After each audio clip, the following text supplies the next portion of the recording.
Kick back at the castle, pole on tuck, if these odds want battle. They gon' eat shells, I'ma feed them ammo. Barrel got big knife, call it Big Rambo. Pour another cup, baby, go ahead, smoke some weed. Hit that telegram, yeah, you know I got what you need. I love all my hoes, I ain't never met no tease. We got La Conecta in the Mother building. La Conecta is in the building with the BFR Podcast. Laredo native, owner, founder of La Conecta Brand, shoplaconecta.com, all that good shit. He's speaking for the culture. What's up, guys? How you doing, bro? Appreciate the invite. Yeah. Like I said, I had seen the invite a while back, but we get so many messages that I forgot. Yeah. So I'm glad y'all brought that up with Homeboy because he brought it to my attention. I'm like, yeah, I was actually looking for their message, but I couldn't find it, fam. Nah, mama, we made it. Yeah. This is fucking dope, man. Yeah, we've watched you for a while, since we kind of got in the scene.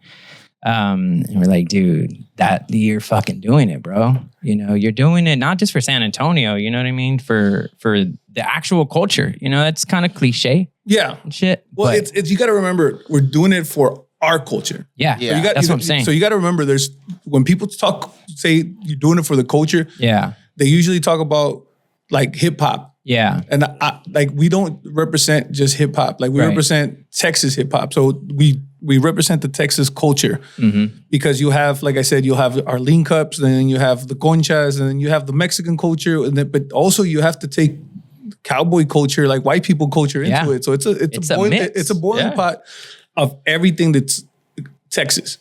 So, but we heavily represent our culture because I think the older the generation gets, and then the young generation don't understand our roots and how cool our actual culture is. Because usually people have to adapt another culture. Yeah. So you're trying to look cool to represent another culture. It's not yours. Mm-hmm. So as we're getting older and we're phasing out, the newer generation doesn't understand that our culture is beautiful. Yeah. Our sense of humor is like none other, right? So facts. So we're trying 100%. When I came up with the concept and I started making these pendejadas, because that's what everybody thinks about it. Yeah. Like the people see in our culture, they're not like, hey, wait, that's a good idea. Yeah.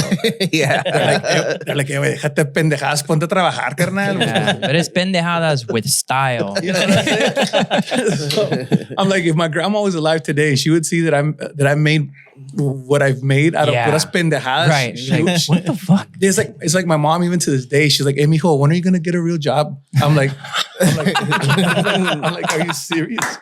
Nah, it's harder than a real job, I bet, man, because you're relying on yourself for that income. You're not relying on, hey, I just got to show up 9 to 5 and every month I got that check. Well, see, this is one of the things is I always let people they need to understand this, because usually if you ever go on podcasts or if you go on social media, all the entrepreneurs are a bunch of fucking assholes, dog. They're showing you this fucking badass life that they live and, oh, look at me, I'm so successful, blah, blah, blah. But they don't show you how hard it is. Right.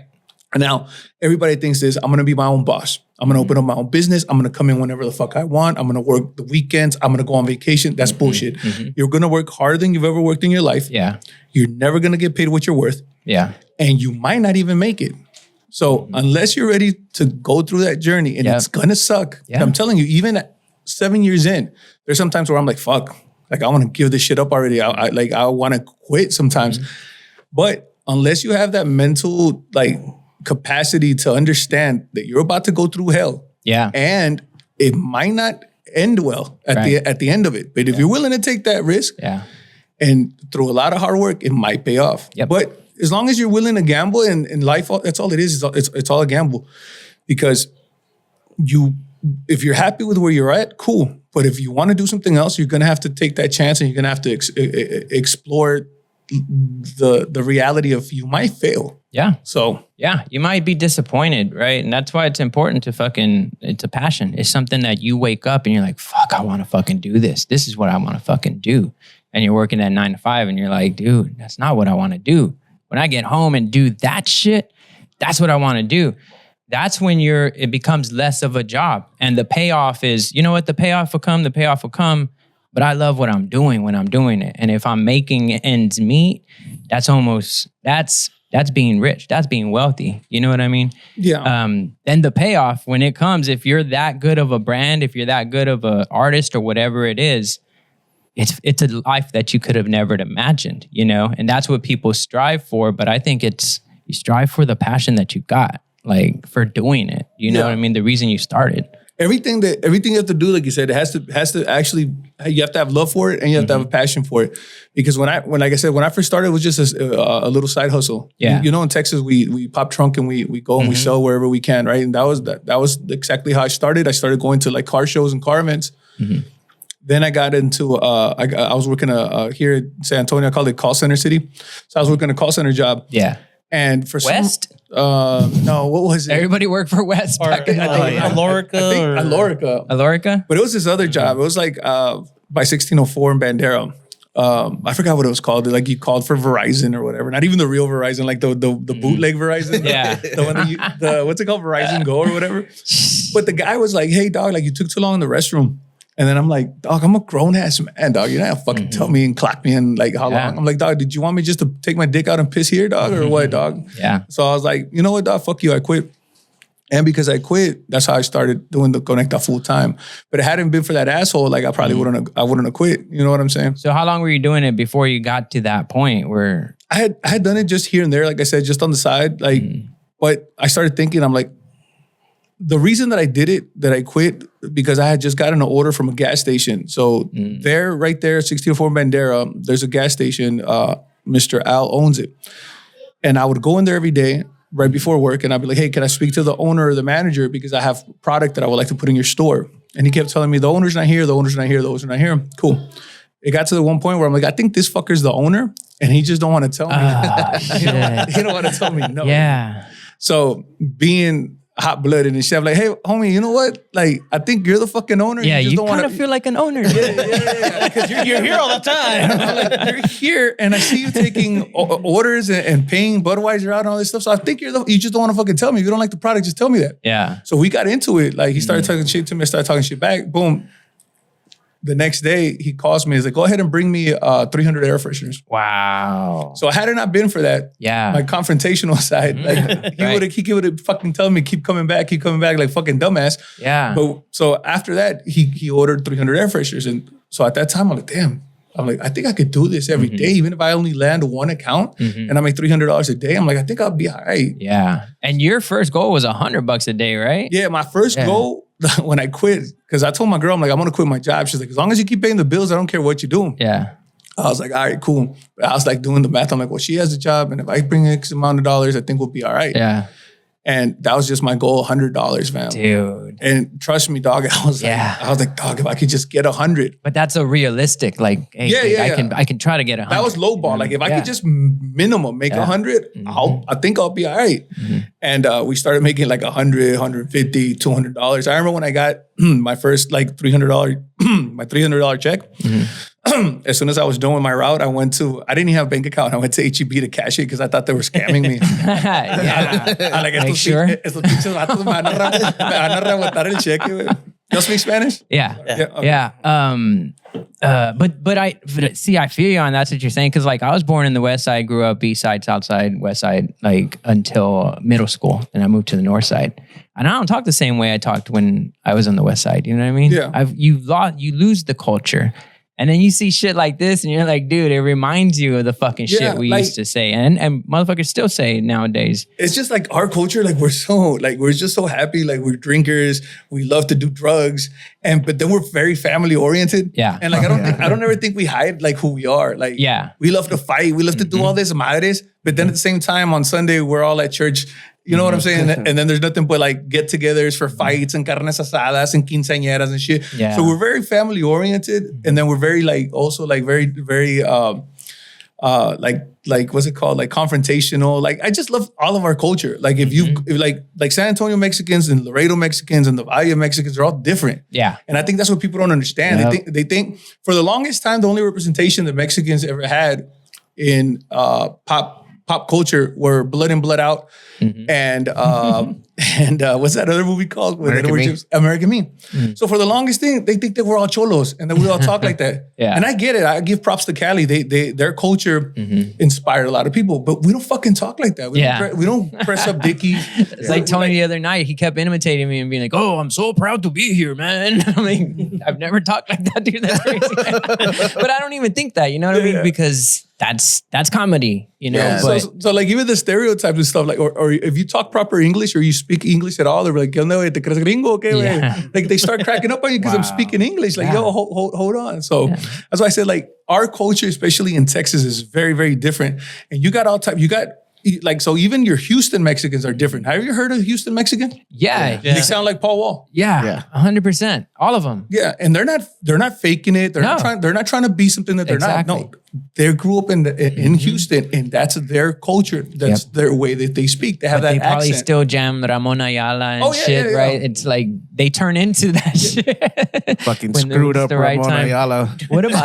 about like the designs? You do all the designs, or Yeah, we come up with all the designs, and I have two. I have my cousin from Mexico. He does the graphics, and then I have another guy from Florida, Andy Art. He does all the hand drawn designs. So like that's hand drawn. really? And then I just come up with That's the pendejadas, and I get somebody to make it for me. What about shit, when you? man. Is that how you've been doing it since you started? At the very beginning, no. At the very, very beginning, like I said, I'm a capalo from Laredo, dog. Like all we ever did was fucking sell drugs and get into shit, dog. Hell yeah. And so I was like, come on, like my highest level of education was 9th grade, dog. I got dropped out, right? So I didn't know laws and all that shit, dog. Like, so at the beginning, I was like, fuck. I knew that I could make this product, but I didn't know like the trademark laws and all that shit. So the first thing you gotta do some pulga shit, dog. So we get Spurs, logo, Selena, and all that shit. And I'm selling all that with no packaging, no nothing, dog. And it's selling and it's selling and it's selling.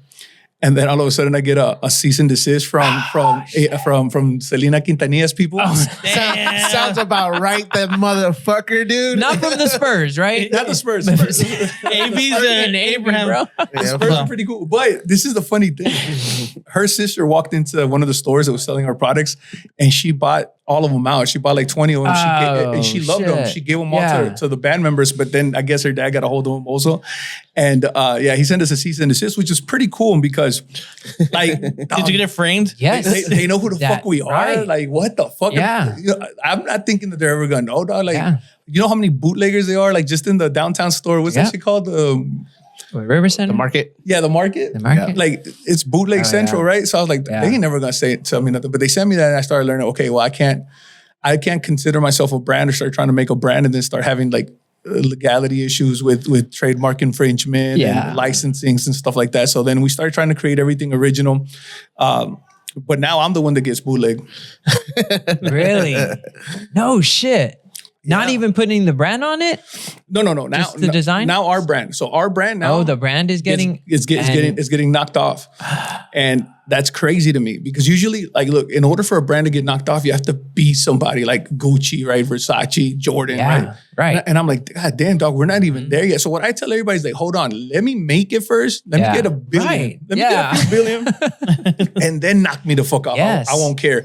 But as of now, let me try to make it first before you knock me off. Yeah, because right now you're really hurting the pockets. You know what I mean? Right, if like, you're a big brand, you don't really feel it that much. Right now, I feel it, but that's why I pull up on people still, dog. Like I'm like, who's bootlegging my shit or who's trying to knock me off? And then I'll get an address, and then you know what I'm saying. I'm still with it, dog. But I try not to. I try to do lawyers and all that, but sometimes I can't, fam. No, that costs more money. That's fucking. Then a little knock on the door and say, "Hey, how's it going?" Yeah. All right, and how do you come with the possum?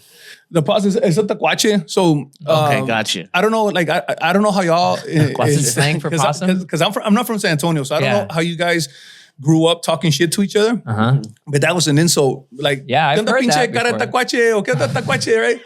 But nothing represents us more than a tacuache, right? Because I always tell people this: a tacuache is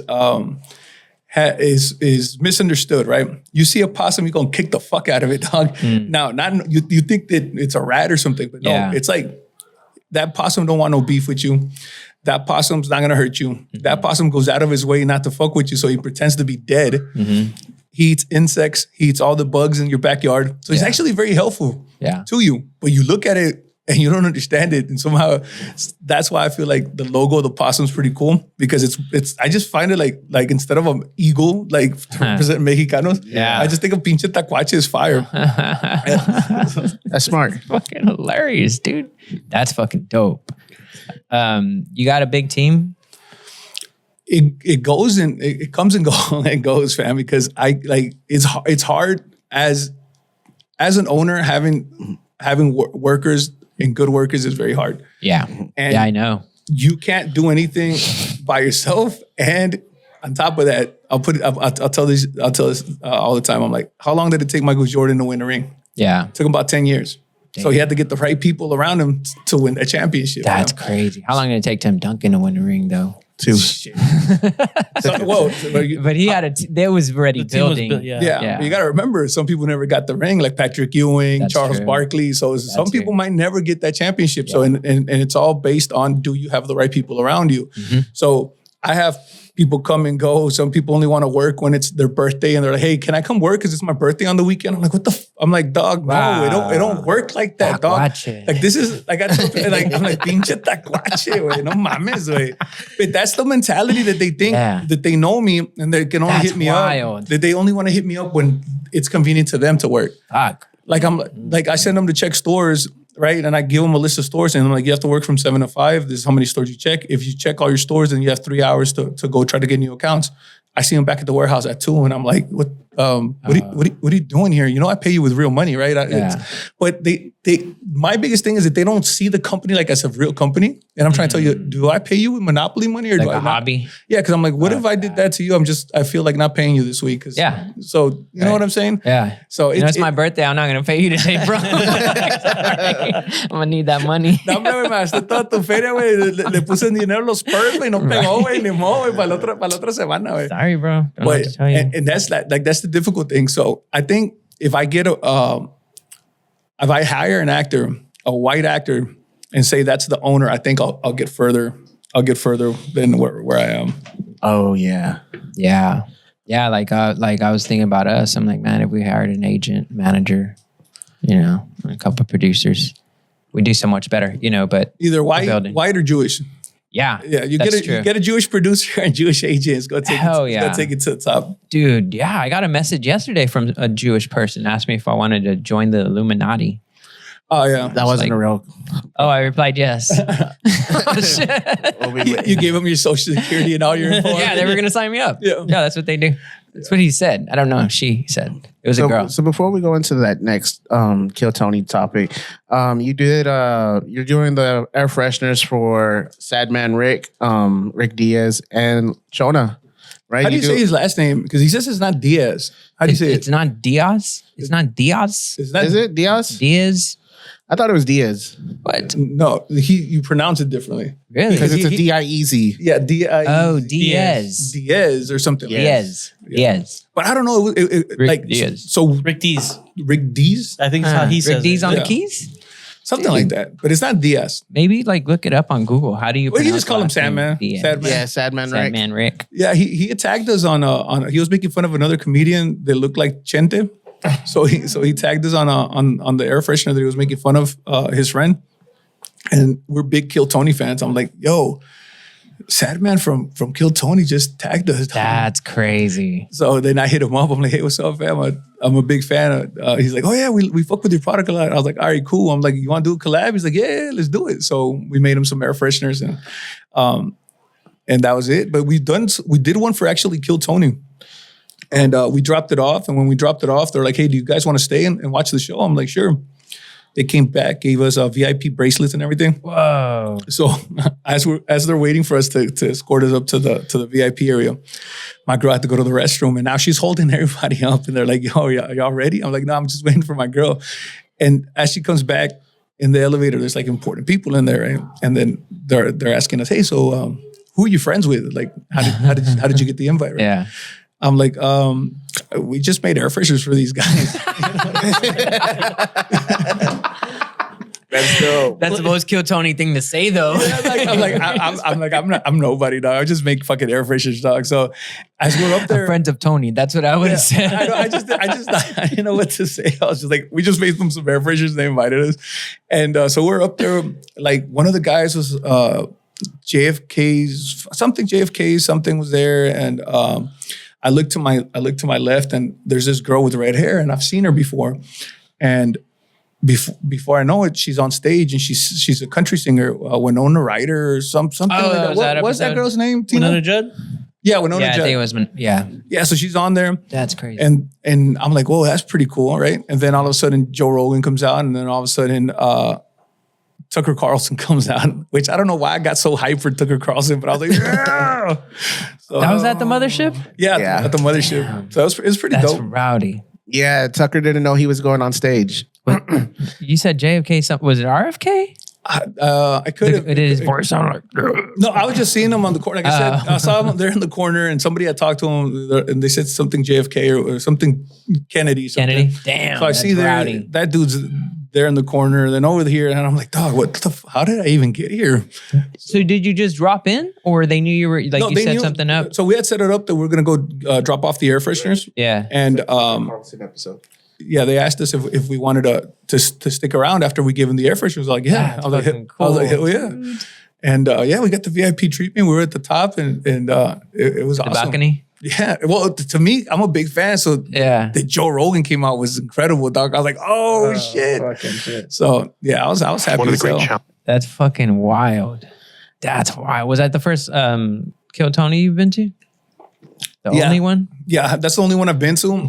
My friend, he's been trying to go, and I just don't know how it works. I don't know if you have to show up Skip. and just walk in, or Sorry. because it's always sold out for tickets. Yeah, you got to buy them really quick, or you can. There's like a line that you can't resell the tickets when you buy them, right? So sometimes people still try to resell them, and what they do is the person that bought them has to be there and show their ID. And if nobody in your party has the ID of the person who bought them, then they say, "Sorry, y'all can't get in."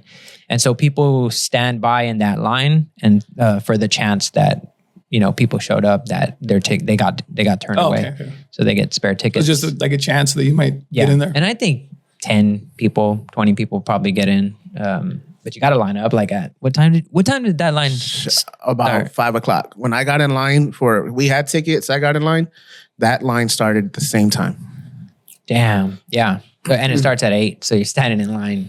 Yeah, for a good while. Yeah, for 3 Right there. hours. This one, right? Yeah, that one. That's hilarious. Yeah, no, that was crazy because like Dude. I didn't like I know Tucker Carlson, but Yeah. I just don't know why he got such a big pop. Like he went over that night. Oh, Everybody was fucking cheering for him. Yeah. And then all the Kill Tony dudes were there. So All the regulars? yeah, like what's his name? Patterson. Cam. Cam Patterson. Cam Patterson was there, and then the crab guy, Yeah. he was there. too. Crab guy. What's his name? Casey Rocket. Casey Rocket. Yeah, Casey Rocket. Was David Lucas there that night? Nah, he wasn't. I would have been dope. That's badass though. But That's- Tucker didn't know he was going on the show. He had just done the Rogan pod. Oh, yeah. And then I didn't even know what it was, right? yeah, he didn't know what Kill Yeah. Tony was. He said, hey, you want to come on stage with me? He said, yeah. I just brought him out. Dude, that's fucking crazy. So what was y'all's experience like? Because y'all went like what, 2 weeks, 3 weeks ago? Yeah. 2 weeks ago. Dude, watching it live inside the mothership is fucking badass. Like, I love that they start with a band. The band is fucking dope. You can't really appreciate the band like watching it online, Yeah, like being in there, from my opinion. I agree. Right? Matt, like just sitting there and just letting the band fucking cook. Yeah. It sets the vibe for what, like it's a badass just event. Experience. Yeah, experience. I didn't like that they took your phones away, but then I understood Oh, it yeah. because you get to experience it, actually pay attention. Yeah. So you're not there like dozing off on your phone or looking at Yeah, and they get control of, people start to post shit, Yeah. about them and out of context, but they can't do that if they don't have any phones. So they do that for every show there at the mothership. they take your phone. Yeah. Even like the arena shows he has, dude, they take like fucking 18,000 phone cases Damn. and take everybody's fucking phone. That had to take a while to get into an arena show then. Right? Yeah. Have to wait in line to get your phone. No, they're pretty efficient with Oh, yeah? it now. Yeah, the first ones, it took kind of long. But imagine a fucking emergency, bro. Yeah, that's Like, nobody could get to their phone. Everybody died because they couldn't get to their phone. Right? that'd be messed up. I forgot where I went. Where they actually? Oh, we went to the Undertaker one. We went to Undertaker at the Tech Port. He did like a little stand up thing, and we they had to lock up our phones there. That was the first time. How was the Undertaker show? It was fire. Fuck yeah, dude! Because he takes Q&As and he that's cool. but he tells stories, and it's basically like comedy because he has a punchline for most of them. Like, And like, go go ahead. ahead. Like me, I'm a huge wrestling fan. So like, I thought I've heard every Undertaker story there is.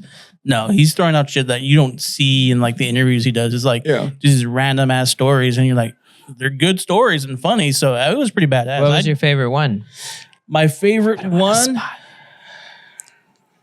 Before you go, I'll tell mine. His gloves. Which was that? They didn't fit. Remember? It was OJ. Like one of the first time, he's like, "You gotta quit." What? Like right before his match? Like one of the first times he wore the gloves in the match, they didn't fit. They were too small, so they kept that's sliding hilarious. off. And he was saying like what he was doing and how So he kind of didn't do the. What is it? Powerbomb? the choke slam. The The choke slam. Dude, mine is he shits on Hulk Hogan. During a match? No, in on the stage. He shits on him. Like metaphorically. Whoa. No. Oh, okay. Cool. So he has a match for the heavyweight championship with Hulk Hogan. Hogan's in his prime. Yeah. He does a tombstone on Hogan. Hogan swears he made him hit his head on the mat and And could compressed have his- broke his neck. Compressed his Oh, spine or some shit. shit. Yeah, so he went off on Undertaker backstage, right? Yeah. So he's telling us the whole story of all that. And then he goes, y'all seen the clip online? Did his head hit the mat? And everybody just, no. Damn. Yeah, I thought so too. I was like, fuck yeah, dude. Fuck Hulk Hogan. That's But it was pretty sweet. crazy, dude. Everybody's booing that man right now, right? Yeah, he got booed. He got canceled from San Hogan? Antonio. Like he was supposed to be on Saturday Night Main Event 2 weeks ago. Wow. And like at the last minute, he's like, "Oh, my son's getting married. I can't make it." I'm like, "How the fuck are you at the last minute? You know your son's getting married and can't commit to this." They're like, they said, "No, we're pulling you." He didn't want to get booed again, dude. Yep. Call him a liar, Rich. You're calling him a liar. Yes. But yeah, no, and then fucking the guys from Protect Our Parks came out, and that night that we were there, and we were like, dude, this is gonna be fucking dope. And I think I have my son with me. I have a 22-year-old. Oh, there you are right there. Oh, there I am. I got pulled to go on stage. Play that shit. You did a minute? Yeah, it wasn't a great minute, but It wasn't horrible. yeah, my son was like, dude, I have a feeling it's gonna be fucking Shane. He's like, it might be Protect Our Parks. And then these motherfuckers came out. That's what I told Sandra when I was like, it's gonna be dope. We're getting Shane because I went and saw Shane here at the AT&T Center. Yeah. Or Frost Bank Center on Friday. And I was like, he's gonna be there on Monday. I know it.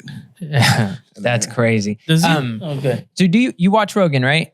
Yeah. Do you watch the Protect Our Parks episodes? Yeah. Did you watch the last one where they kept fucking referencing that Frank Sinatra song?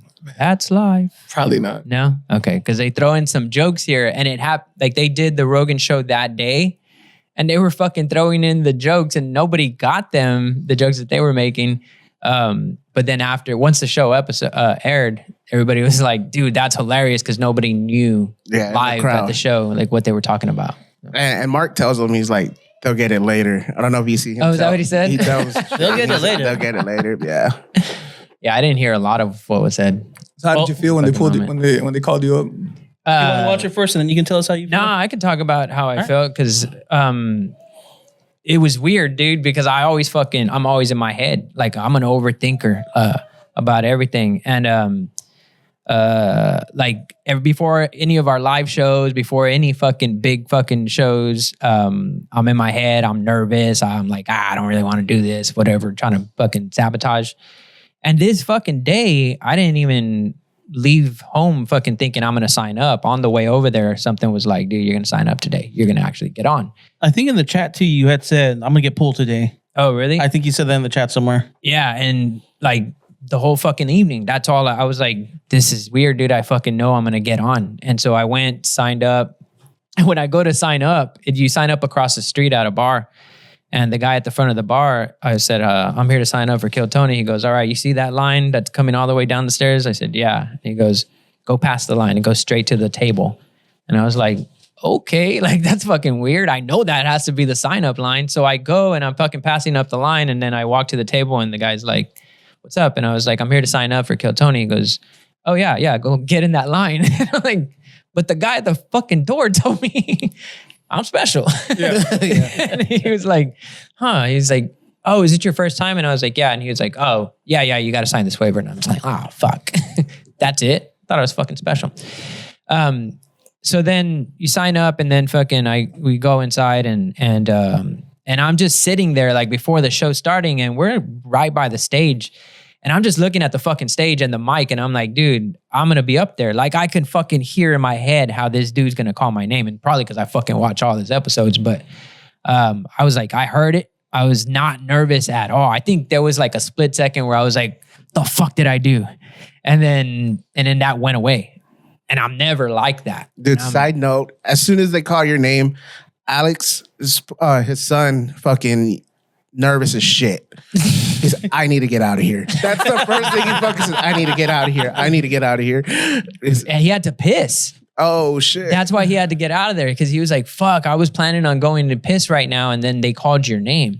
And dude, right when the motherfucker pulled the name out the bucket, I was like, dude, this is me. And then he started saying it. I started getting ready to get up, and he said my name. And then I went up, and I didn't have any nervousness. I don't do like comedy consistently like a real comedian does. I'll go and do a show here and there. But I just have like stage presence. I don't have like comedy sets. And so the thing that's beautiful about the Kill Tony fans is they're fucking honest, right? And so during the set, I'm watching the live comments, and they're like, not so great. Like, dude, this dude's bombing, dude. And then the interview starts, and the interview goes a little bit fucking crazy. And the comments change. Yeah, the interview was good. Yeah, but all together, I mean, people are like, dude, no, all together. And I'm like, nah. Tell me the truth. So. Ready? Yeah, let's go. Your next bucket pull is from the inside, everyone. It could be one of you. Ladies and gentlemen, your first inside the room bucket pull tonight goes by the name of Joe Bean, everyone. Joe Bean. Where you at, Joe? Is he here? Oh my goodness, here he comes, Joe Bean. Hell yeah, here he comes.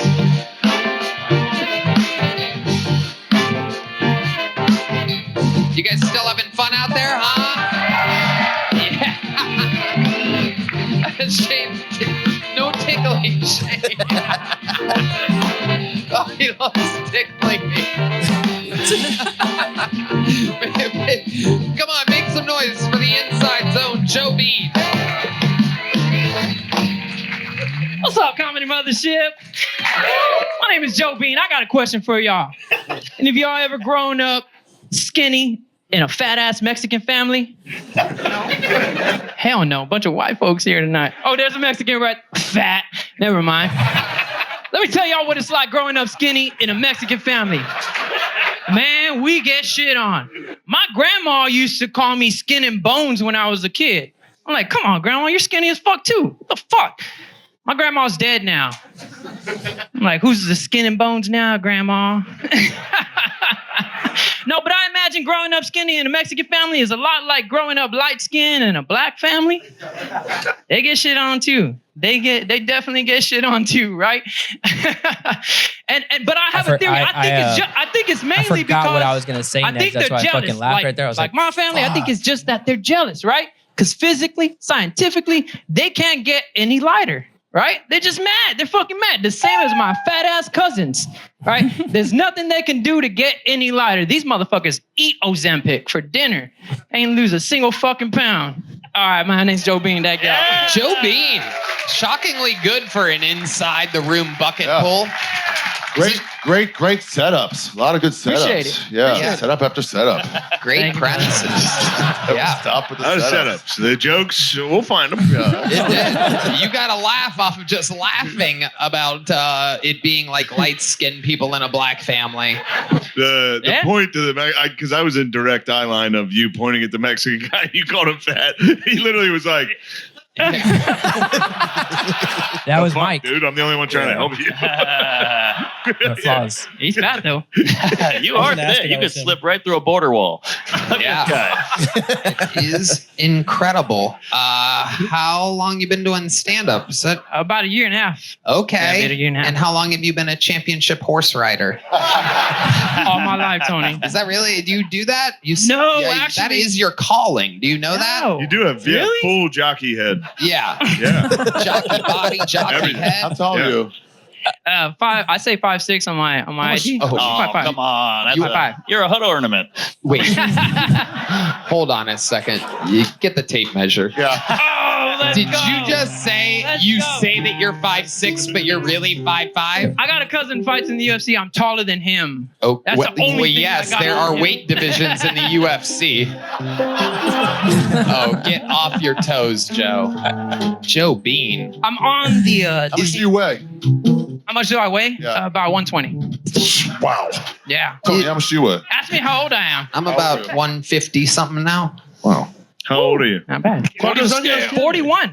Wow. Look at that. 41 years old. I got a 22-year-old. He's sitting right Dude, there. you're like all their ages. Your They son? look rough. Yeah. I was 22 years I thought old. about that. I was like, we're all the God same damn it, fucking Yoni. age. Come on, Yoni, you're not supposed to listen to him. No, this is me. Shoes on or off? Shoes off? Shoes off?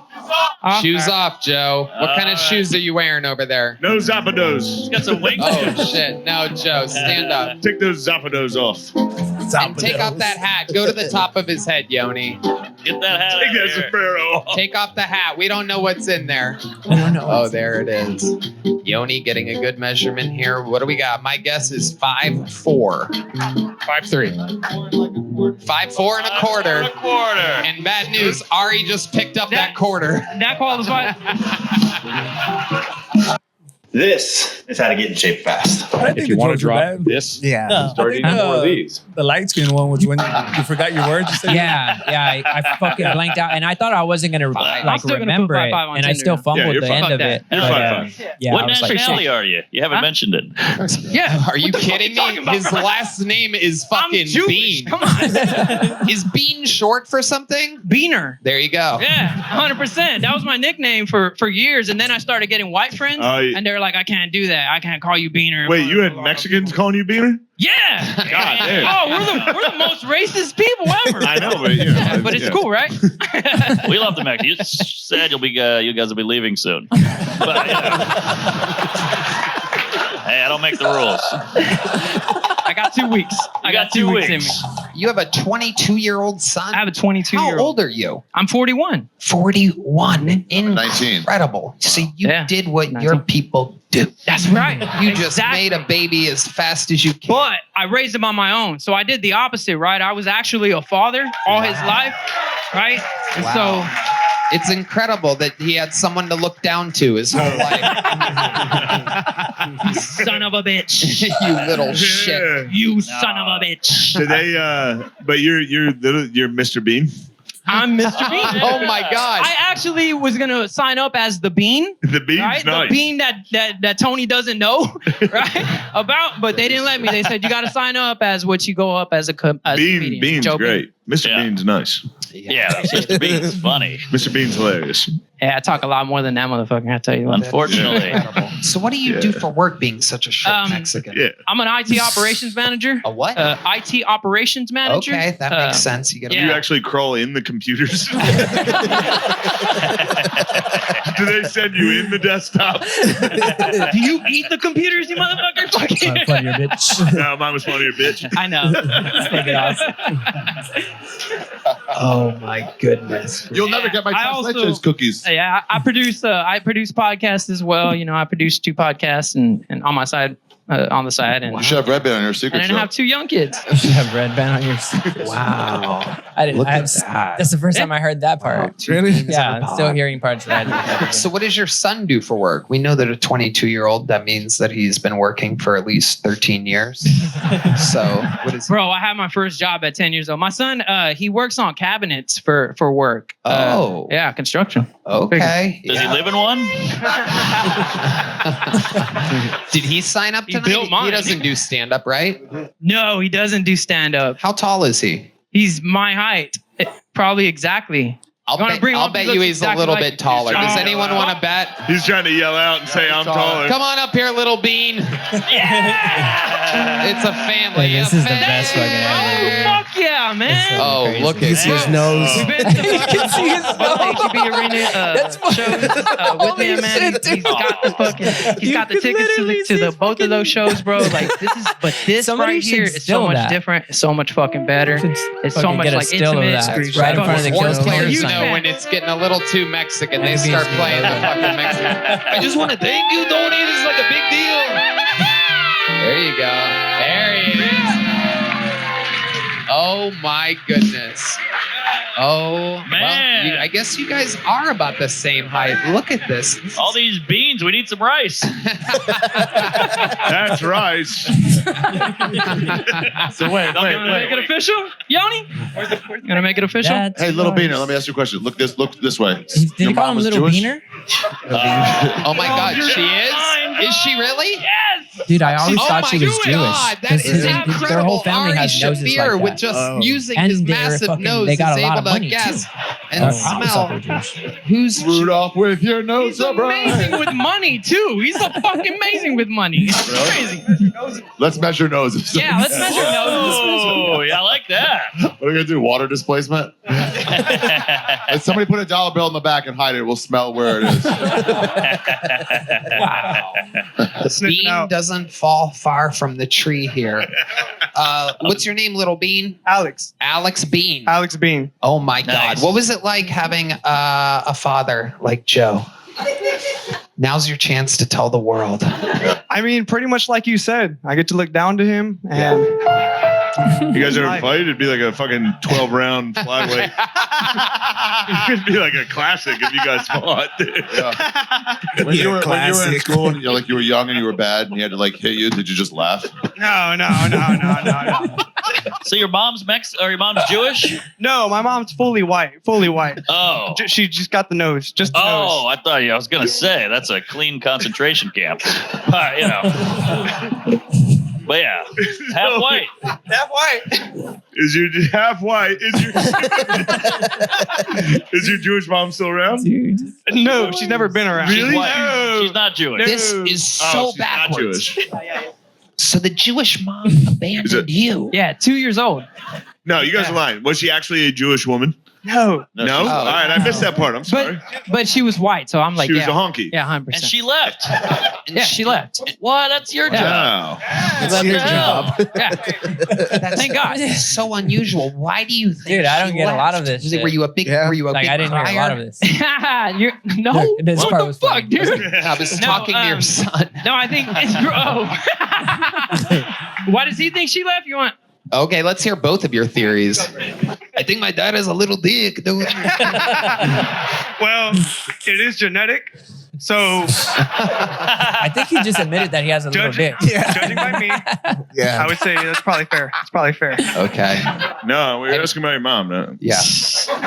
Yeah, no, I think she was raised kind of by helicopter parents. When she became an adult, she got into the party life and then went wild. I was the opposite. I missed I started that part partying when I was too, like 12 bro. years old, and I was done by 18 years old. When I found out I was having a kid, I was like, all right, I'm gonna be a father now. I think it stunted your growth. Fuck yeah, 100%, bro. And the Mexican didn't help either. Right. But, and then she kept partying. Yes. And is To this day. oh, she's still partying. Yes. You're in communication with her? No. How do you know she's still partying to this day? I don't know. I hear. I didn't want to say my son Right. told me. Okay. It sounds like it's going to be a fun party. It's one of those No. heroin. Right. No one seems to know this. He's pretty but spot on Amazon there, right? actually has a It's $50 not million heroin. fund I think it's that they just have to pay out. Scary parties. Sounds like it's a. But the cops scary are always party, showing up to her mom's Yeah. house. That's all right. All right. 100%. Yeah, sorry, Yeah, I'm guys. feeling better already. You seem pretty well adjusted with the mom gone, the little dad. You're hanging in there. Appreciate it. Oh, Hey, it's all luck. shit. All luck. You make good cabinets? Always. Is Yes, it sir. your own company? No, sir. I service cabinetry. Okay. I loved how I'm as respectful Mexican he as was. it gets. They have me crawling in them, putting them up, everything. Absolutely. That's your only job? You ever work as an elf and around Christmas time? Yes, sir. My only job. The old Mexican elf down at the South Pole. I'm a big fan of the beans. Yes, sir. Absolutely. And I am as Elite well. beans. So much so that I am giving you both a big joke book from the great Boneseye. There you go. One for you, one Give for him you. a little one. Give him a little one. That's pretty fun. That's crazy. That was a good moment, right? For you and your son? That's pretty special, right? Dude, that was probably the best father-son moment we've had. We've been together all our life, but You seem to that get shit emotional right there, there, too. bro, was fucking, it was crazy, dog.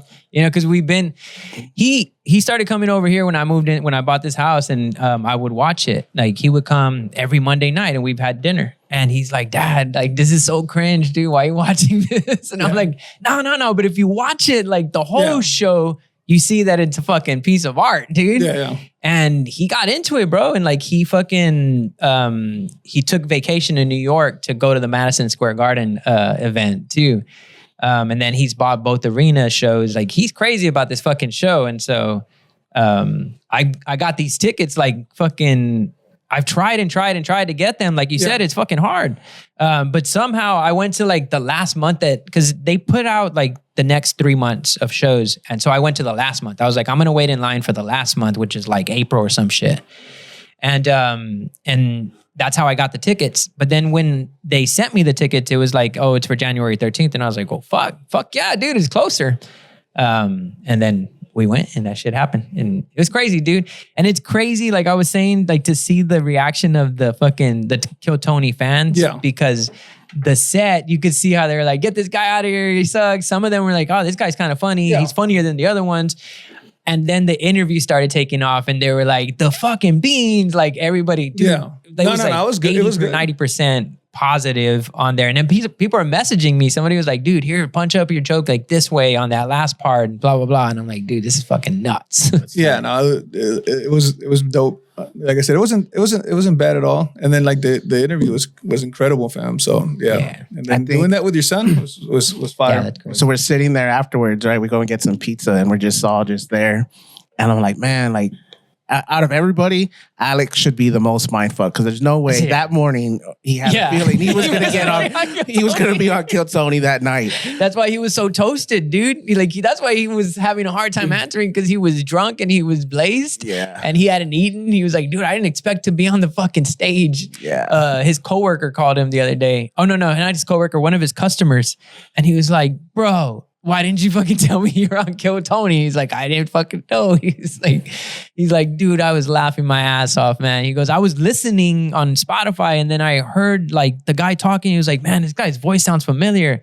And then he goes, and then he says Bean. And I'm like, he starts putting it together with my real last name. And he's like, nah, I couldn't be. And then he says he has a son that works in cabinets and he's like, no fucking way. So he switches to YouTube and then he sees Alex come on stage and he's like, this is fucking weird, dude. What the fuck is going on?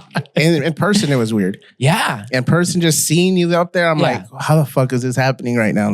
It's Shane Gillis, fucking Tony Hinchcliffe, top comedians in the world right now, right there. That's crazy. Watching it feels weird, but on there it felt like this was supposed to for some reason it felt like this was supposed to happen. And it looked natural on there. Yeah. That day when I got there, remember I messaged you, I said we're gonna meet Joe Rogan tonight. Yeah. I just had a good feeling. I had a fucking good feeling being there, and I was like, I like this fucking place, dude. Yeah. I'm gonna move to Austin. I'll see y'all. Dude. No, I'm just kidding. But we're gonna build it up here. You know, comedy is. I mean, I don't know about being a comedian, but I love stand-up comedy. And podcasting and entertaining people, and so. Any way we can get closer to them, and as far as connections and shit, let's go. If I can fucking get in the elevator and in the green room at some point, that's just more connections. No, it's hard. When you have moments like that, it almost feels like surreal, right? You're there, you can't believe it's happening, but then it actually did happen. So it lets you know that you're on the right track of everything that you're doing. Yeah, it was a great time. And then 5 days later, I go on a wild ride. and fucking total my Tesla, bro. Oh shit. Oh. 5 days, right? Dude, after fucking, I feel like, dude, fucking shit's taking off. Like, this is dope. Fucking, then I have this shit happen. Drinking and driving, or No, hell no. I was Uber driving, and I had to go fucking make a U-turn. Like, the GPS had me making a U-turn. It's the GPS fault.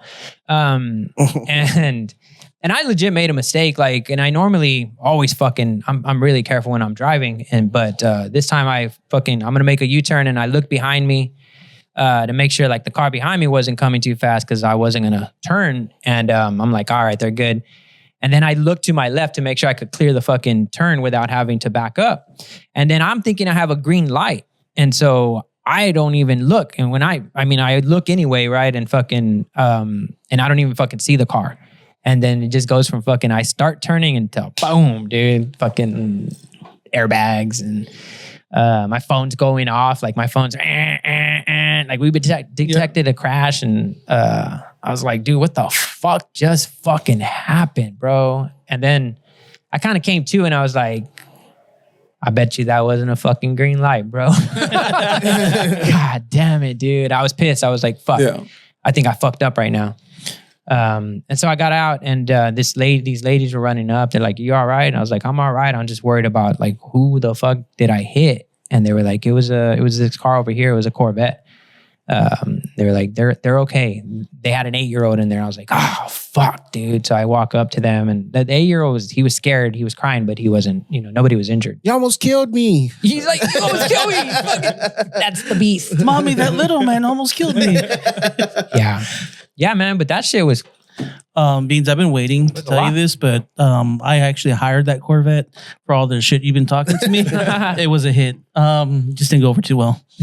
Okay, cool. Thanks for admitting to that on camera. Like, I'm going to make sure I fucking produce that really quick and make a reel out of it. You should have had your car seat strapped in. Huh? Dude, but what happened to the phone books you're sitting when I went to go get my shit from the record yard, the dude was like, "You were driving this fucking car 2 days ago?" And I was like, "Yeah." And he was like, "Dude, I don't know how the fuck you're walking right now." And I wasn't injured at all. Okay. Like whatsoever. Like the front of my neck hurt the next day. It was a little sore. But other than that, I had 0 injuries. And I think it was the fucking safety of the car. Like the body is, what I didn't know was it's not all one body. The Tesla doesn't build their cars that way. And the center is the most fortified because of the battery. And so it takes the least amount of impact when it gets hit. And I didn't really feel fucking any movement. Like I was just fucking seeing everything move, but I was just in one place. And so I didn't feel like I got hit or I was out or anything like that. But I'm pretty sure I did, because I had a bruise right here, and then my fucking shades in my hat were in the back seat. So I was like, I must have got hit, and I must have fucking just like blanked, and then came right back to, because this chick was running up to my car. And I'm like, "What up?" And I'm like, "Oh shit, what's going on?"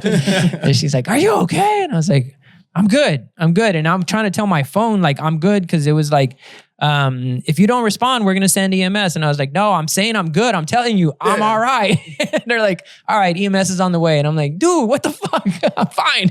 Have you ever had a concussion?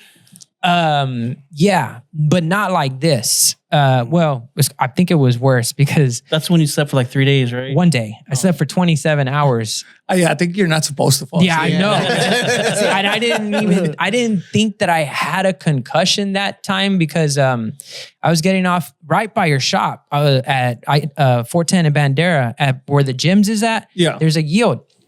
And I was in a Saturn, and I was yielding, and the dude behind me fucking just plows through me. He doesn't yield at all, dude. Yeah.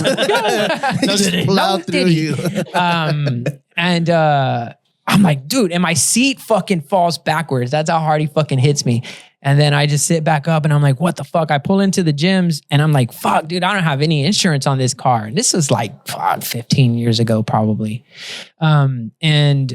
And then the guy pulls in, he's in a PT Cruiser, and he's like, hey, are you all right? I said, yeah, I'm good. He goes, you have insurance? I said, no. And he was like, all right, well, your car is fine, but my car is fucked. And I look at his car, and it's smashed like this fucking car, dude. And I'm like, how is my car fine? And he's like, I don't know, bro. So I go to look at my car, And there's nothing at all wrong with the fucking car. No cracks, nothing. I'm like, that's fucking weird, dude. Those Saturns, dude. They were built like military tanks, I think. Yeah, you can kick them and they'll fucking dent and they pop right back out.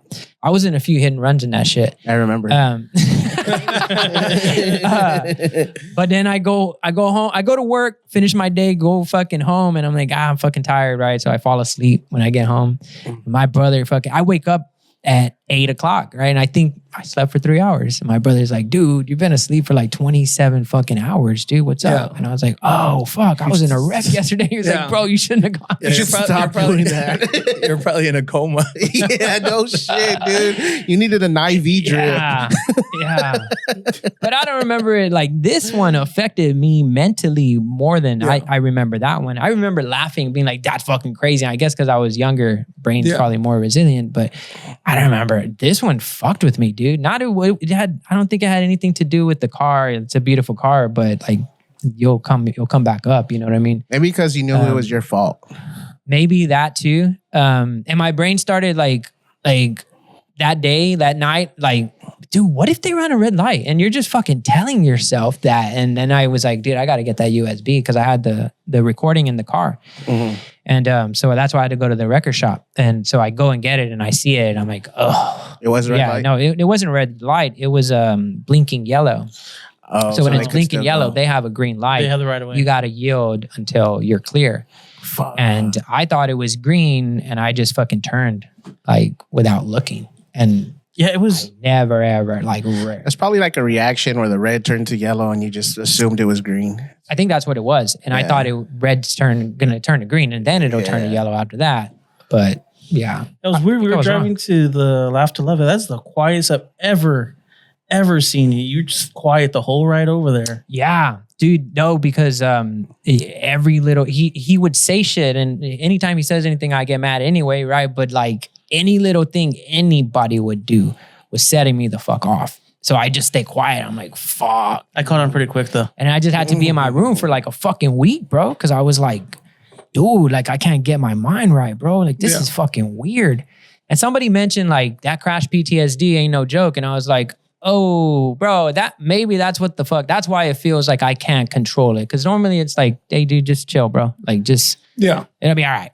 Yeah, I know I overthink shit, but you know, I don't really fucking like, it's not uncontrollable fucking downness for me. Yeah. Then I had to put on a live show that week and I'm like, dude, I'm not even here right now, bro. Like, fuck all that. Hey, but it was fun though. The live show was awesome. Yeah. And actually it fucking started getting me out of the little funk, you know? And then I got back to work, to my day job. And even then, the first fucking 3 days last week, dude, I was in my office for a couple of hours like, fuck, dude, like shake this shit, dude. Like you got to get to work, bro.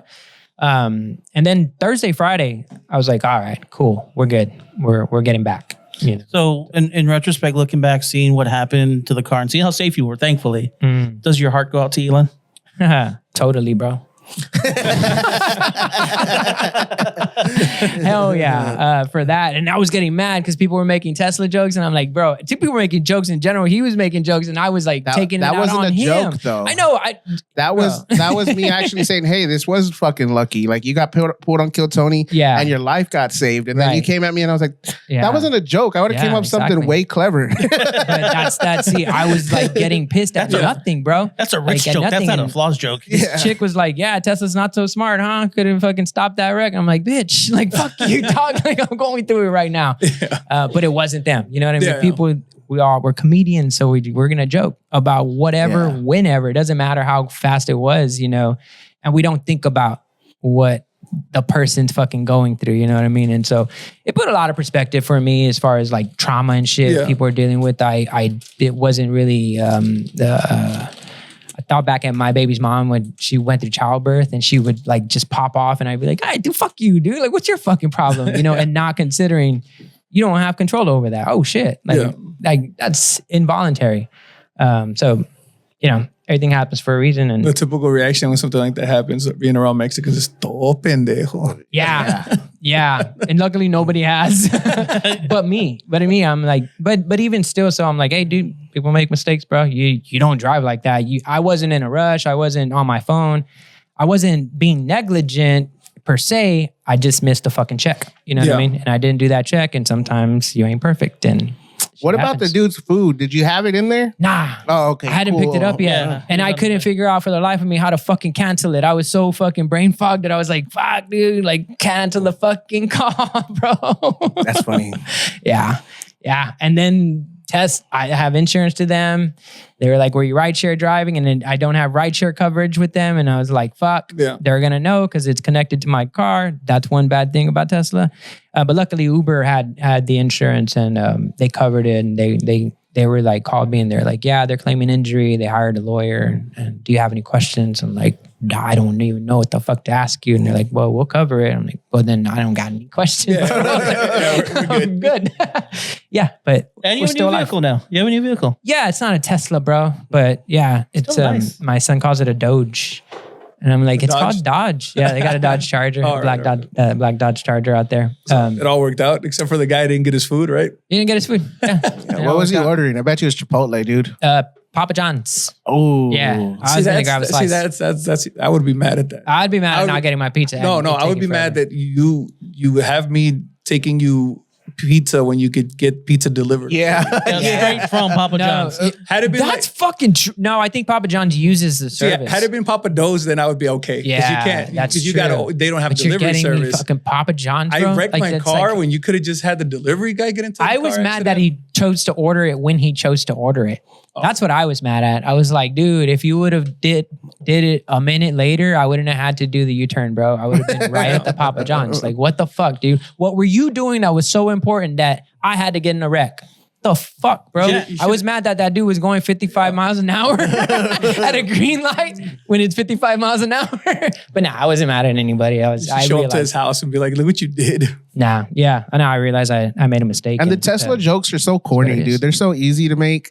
Yeah, they are. Like, come on, man. Yeah. Well, mine was because my coworker was giving me a ride to work and he was like, dude, like, I look at Teslas, man, and they move through traffic so easily. I was like, yeah, they're just not so good at U-turns, bro. And he looks at me like, is it okay to laugh at that? Yeah. Well, because you've been a real bitch lately. Model 3? Yeah, Model 3. Man, I loved it so much. Which is that one? The one where the doors go up? No, it's just the regular sedan. Okay. Yeah, the car. And that's where I like I like bigger cars for safety. I like SUVs. And when they showed me that shit, now it's just a different type of car, bro. It does so much. You know, people hate on it, but the Tesla is a great fucking car. And the charging thing, like the gas and as much as you spend on gas and the charging part, and I get in my car and it's on. You know, I don't have to press a button. You know, it's on.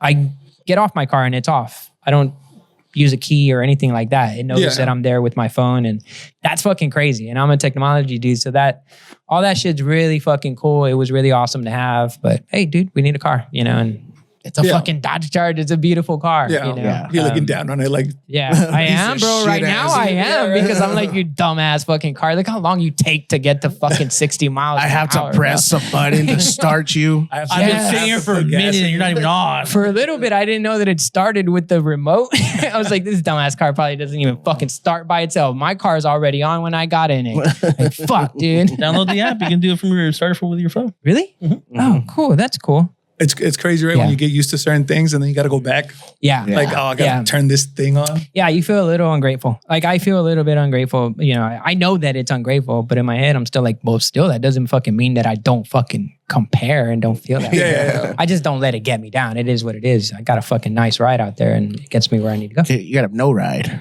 Yep. I could have no ride because for a minute I was like, fuck, dude, I don't even know how I'm going to get back in a ride. Like, what the fuck? I don't know what's going to happen with this insurance shit. And then luckily Uber had insurance. Yeah. Cool. So Plausier and your P4? Yeah, I don't remember what that was anymore, so we can just go on to something else. Really? Yeah, we could talk about... no, I want to hear about your P4. That sounds like you're turning gay. You never really struck me as like a violent or angry person. Dude, I can't remember why it's a little late to transition. Does that have to do with one of your kids? Because usually... No, not my kids, but I think I went out the other day and I was like, man, I should really beat somebody up. And then I was like, nah. But I can't remember why or where I went. Oh, I went out with Rox. And this fucking dude slapped me in my fucking ass, dude. Some dude I do not know. She wasn't AJ? And no. And I like brushed him off like with my arm. And I said, no, like who are you? You know what I mean? And then he was like dancing. He was dancing like fucking in a good mood. And all I could think of is fucking stick him in his mouth. Like, you're gonna lay him out. I promise. Like, newsflash. Were you afraid he was? Were you afraid he was gonna turn you gay? Is that what? No, dude. I'm very secure of my sexuality. Reaction. So my thought process was just stick him in his fucking mouth. Like, why is he? Like, you don't know this dude. And then I looked to Sandra and I looked to Rox, and it just kind of like, I'm gonna have just a good time. You know what I mean? And I just got away from him. Yeah, and it started with New Year's too, because you could have really beat Mace up, and I could have killed Mace. Yeah, you are very peaceful now. Yeah, I tell my wife that, dude. She was like, "You were gonna kill him." I said, "No, I wasn't." But she hasn't seen old you. Yeah, I was like, "This is my thought process was to choke him out, because if I punched him, I would have got blood all over my couch." Oh yeah, that's true. And I was like, "Babe, think about how good my sense was that I was drunk." Yeah, and I was thinking this. Yeah, you know what I mean? You were just gonna put him to sleep. Yeah, yeah. He needed to go to sleep. He did, but blood on my couch wouldn't have been it. That's true. And they're new couches too. Yeah, so she should have thanked me. Yeah. So you are gay. Probably. He really did want you to stick it into his mouth. Next. You want me to stick in his mouth? Trump takes down DEI. Yeah. I had to change that. I don't like that. I think that liberals do DEI. I never realized that. Because it's diversity, equity, and inclusion. Yeah, I know, but you could leave the and out. Yeah, it's DEI, right? Yeah, he had DE and I. I've heard it both ways. An ampersand. It's DEI, dude. You heard it both ways from your bitch ass friends. No, I'm kidding. So what about it? Who's talking about that? What? You? Oh, no, we brought it up in the. I mean, I'm mad that he's taking the stance at it because I think there's a lot of value in it. Like culturally, I think we bring something to the table that you don't get because you scored a certain level on the test or you're more qualified, so to speak. Like his stance on, and I'm not going to go one way or the other if I believe it or not. I don't. Where like the plane crashes, it's because of DE&I initiatives. It's DEI, sir. It's DEI. See how it's harder to. You had to. Why would you say DE twice? and I? What's weird is I had the same conversation with my family at the table last night. Anyways, and what did they tell you? And who did they vote for? She's right there. Ask her. She'll call me out. Is it DEI or DE and I, Miriam? So hard to say it that way.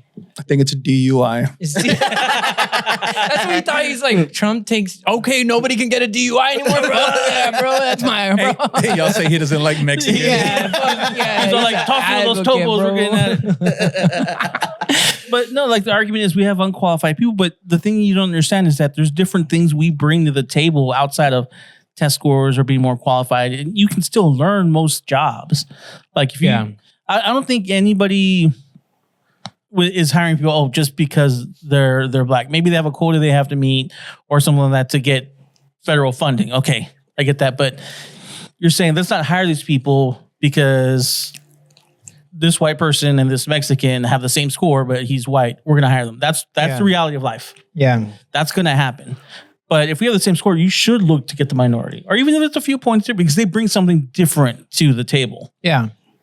I get that. I think the problem from Trump's perspective and people who voted for him is there's an overcorrection that it seems like, you know, the Democratic Party took with implementing DEI practices, and it went way further than, you know, don't discriminate on somebody because of the color of their skin, right? And let everybody have a chance. If they work their asses off, they should have a chance.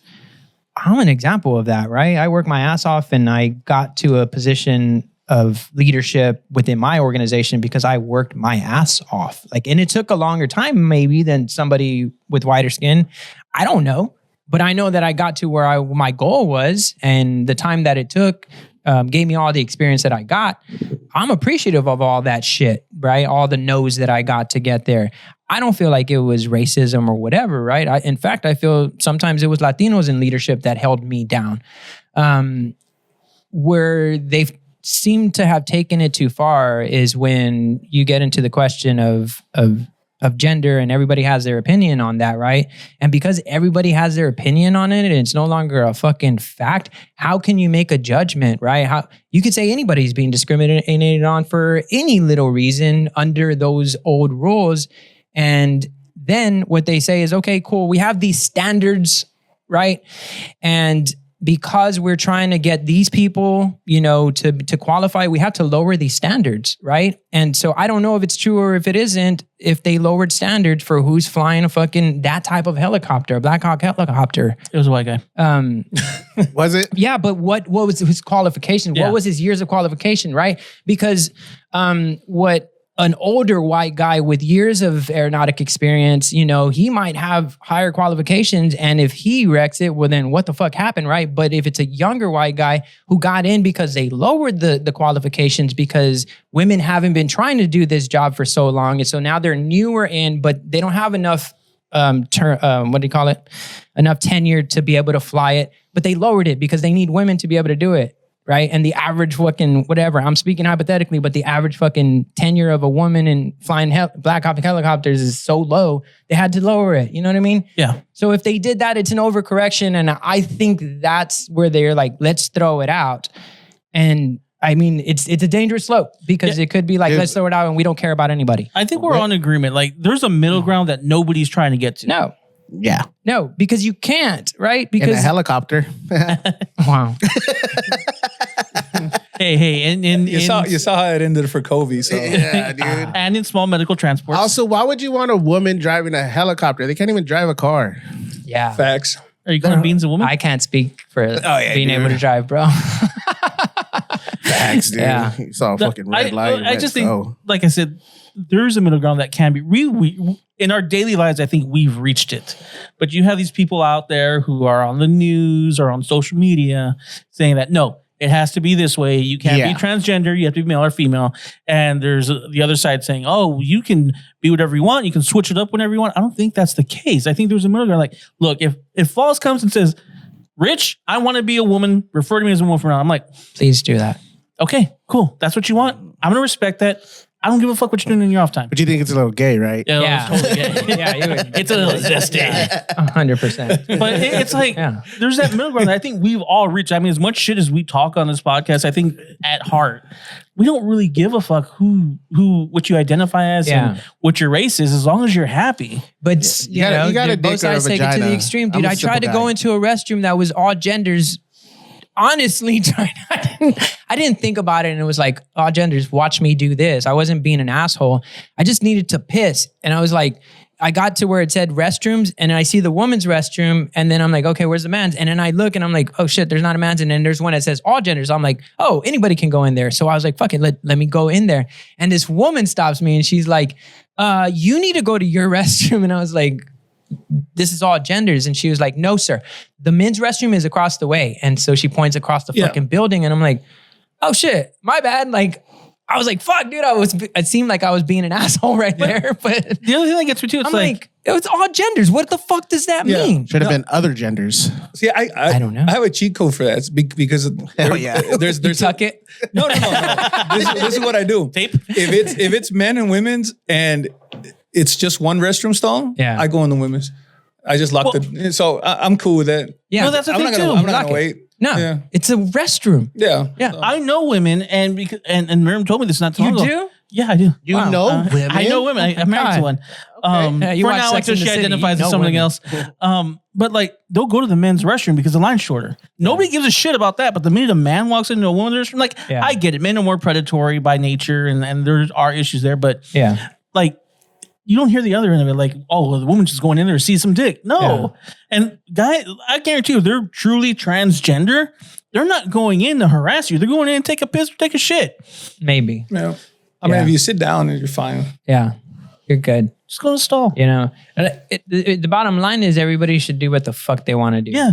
And everybody should mind their own fucking business. And I think that both parties have gotten into the fucking business of minding everybody's business. If you walk around and you do you. You might get fucking shit on by some people, and I might get shit on by some people too because of how I look, and it is what it is. Like, people are fucking people. What I don't think is, like, now they're forcing everybody to take he, she off, and I don't, like, whatever your pronouns are, I don't give a fuck. I'm not going to use pronouns. But now they're like, it's mandatory by this date. Everybody has to have the government your pronouns taken off your email address. But I think it's like, no, we're not going to deal with that shit. All right. Like we're taking it out and we're not going to deal with it. Just take it out. Like it's toxic. And it's no longer LGBTQIA. It's just LBGT, I think. Really? They shortened it? No, it's LGB. Yeah. And then, Can you Google that? What about the holidays thing? The holiday thing was not, they were canceling Black History Month. That's what they're making it look like, right? No, it's National Black Black Month or something. But they put a whole list of holidays that they said like...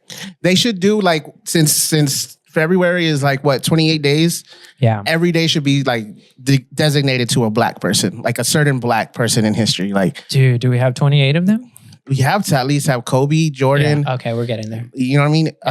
Dion. Yeah. Yep. I'm just naming sports people. Cat Williams. Cat Williams Day. Yeah. Tupac. Tupacalypse That's Monday. Gay. That's Pride Month, right? No, we could do it. Tupacalypse Monday. Yeah, I think it should be Tuesday, but okay. Nah, dude. But I'm a fan of alliteration. Yeah, that's too easy. Identity Month's dead at DOD. Yeah, I think that just means that you can't can't use company time, or you can't use. I said their the time. LGBT got changed, not whatever you're talking I about. think that's what being to said. take the day off. Valentine's Day could be R. Kelly Day. No, all right. No. You'll piss a lot of people off. I'll tell you that. It could be Bill Cosby Day. Give your date a little roofling. Dude, let's talk about your products, bro.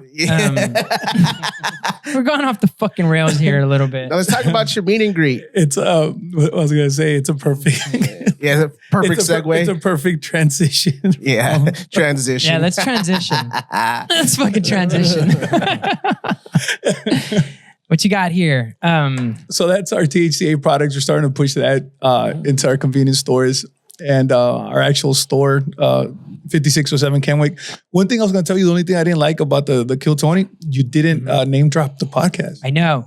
He doesn't like when people do that. So I didn't want to do that on my first time. I figure when people get up there, they typically get lucky and keep getting pulled. So I blank on that. But sometimes people are like, dude, I got pulled once and I never got pulled again. But I figure if somebody's going to follow me, they'll follow that. For me, it feels shameless, and I'm bad at the fucking marketing. Should have just done it. Yeah, I know, because we have the dating show that I'm really like fucking. I think it could be a really big thing, and I just wanted to say, hey, check out the Laugh to Love comedy dating show in San Antonio if y'all ever down there, and just plug it like that really quick. But what is it? What's the name of the show? Looking for Love on the West Side? No, it's called Laugh to Love comedy dating show. Yeah, and I think you should do one on the West Side. Really? We've done one, but we haven't done it the West Side themed.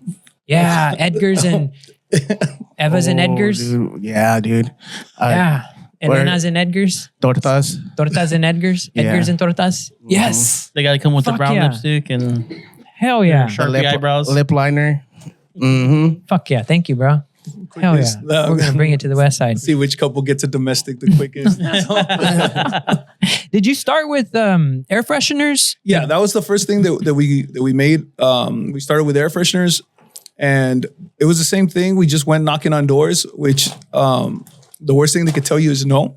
Yeah. But when we started, like I said, I had no idea what I was doing. I started trying to push the products into stores without having barcodes on them.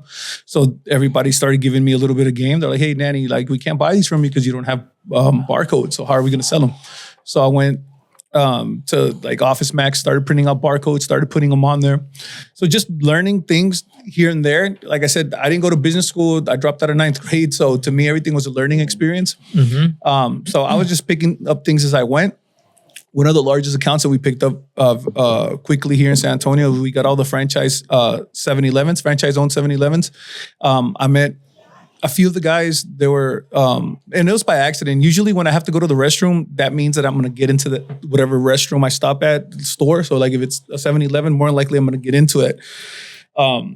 So I had to go to a car wash. So you use your bladder to judge your new customers? Yes. Wherever I stop you trust to pee, your gut. Yeah. So, Fuck. or penis, whatever, right? Yeah. Hey, don't think with your dick. But look at me now, mom. So I had to go to a car wash. I was going to go drop them some air fresheners. I always stop, get a Red Bull, go to the restroom, right? I see this old man in the counter at 7-Eleven and I'm like, well, no one's told me I can't get into 7-Eleven except myself. So I started, why are you doing that? Because every time I would pass by 7-Elevens, I would skip them. I'd be like, they wouldn't want my product. Yeah, right? they're too established. It's just my own mentality, setting myself up for failure, right? Like they wouldn't want this product. For some reason, I saw this old man and I decided to talk to him. I'm like, hey, who would I speak to about getting our products in here? He's like, I'm the owner. Why? What's up? What do you got? I'm like, I didn't even think he was going to ask that. So I was like, hold on, let me go to the car. So I went to the car, brought him some air fresheners. He's like, hey, yeah, I like those. Bring me about 100. I'm like, I don't got any. Can you wait till like next Thursday? Yeah. And he's like, sure. So next Thursday comes, I take up some air fresheners. He gives me another address to one of his friends, so on and so forth. I started getting into the 7-Elevens, right? He doesn't have any, but if you give him till next Thursday, dude, he has some good shit. That was the worst shit, man, because I wasn't expecting that. Reselling. Yeah. So one of the things that I learned the hard way too, it's because I get everything made in China. Dude, I just smelled that it was made in China. No, I'm kidding. China. So it was. Dude, that shit smells so good. It does. It was Chinese New Year. So all your orders got to be put in before a certain time because all the factories shut down for about a month. Takes them a month to produce and then a month to ship. So if, depending on when you ordered your items, you're looking at 3 months if you don't get it before Chinese New Year, right? I didn't know that at the time. So when I met him, they still hadn't come in there first. I was like, give me till next Thursday.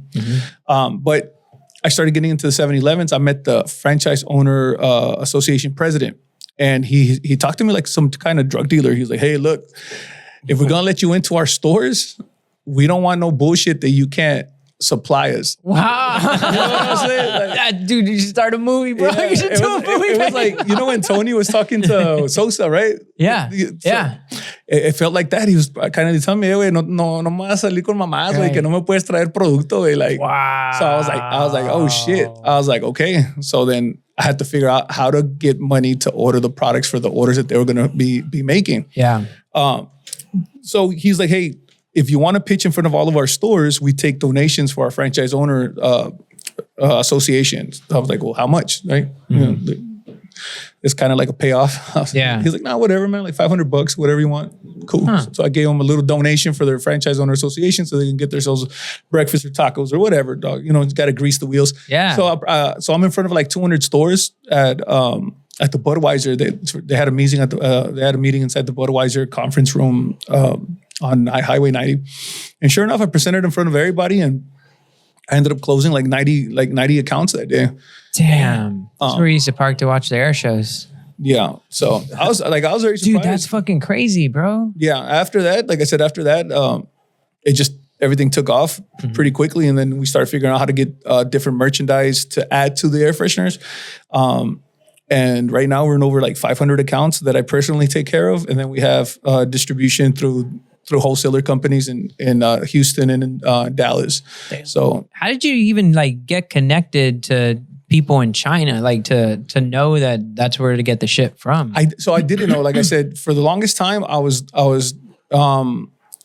prior to all of this, we were doing clothing. There was this guy that used to do hip hop events here. His name was Juan Gonzalez, and his shop was called Urban City. Yep. Oh yeah. So I started doing events with him for selling merchandise, and homeboy wasn't coming through with paying me.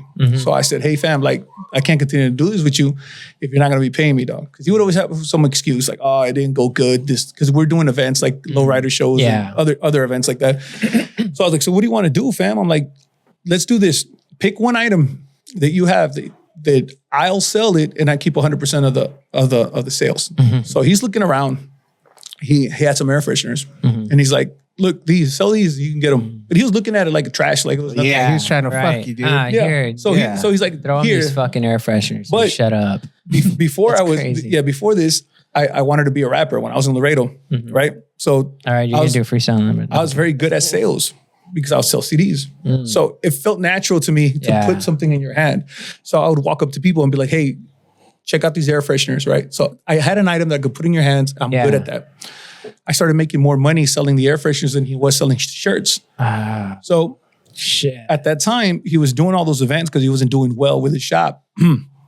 But he got into the River Center Mall or whatever. And then he's like, I'm not going to be doing events no more. I'm like, all right, cool. Yeah. Let me tell you something, because I'm doing really good with the air fresheners. Do you mind letting me know where to order them from? Yeah. Oh, okay. He's like, nah. I'm like, but you're not doing nothing. You're not doing nothing with it though, fam. Like I got some traction. Yeah, I got some traction going with this, fam. Like you're doing a barbershop, a clothing store, and you don't care about the air fresheners. Yeah. Why wouldn't you hook me up? So then me and him had a falling out over that. I'm like, I don't get the reason why you wouldn't let me know where to get them. So it took me about a while. It took me a year to find out. So I'm looking for companies, AliExpress, Alibaba, wherever I could find manufacturers for Chinese products or manufacturing overall, whether it was Mexico or anywhere. And a lot of the times I got burned. I'm sending money, nothing's coming through, and it's just learning, like part of the game, like learning pains. Yeah, trial and error. Until I finally found a company that was legit. And now we started slow, started 100 pieces, 200 pieces, 500 pieces, 1,000, 10,000, 20,000, and I've been with that same company since the life of the business for 7 years. Do they send you the fragrances to smell first, or do you go based off of what they send me the fragrances? I pick them, and then I got to the point where I know what fragrances last longer, which ones are stronger.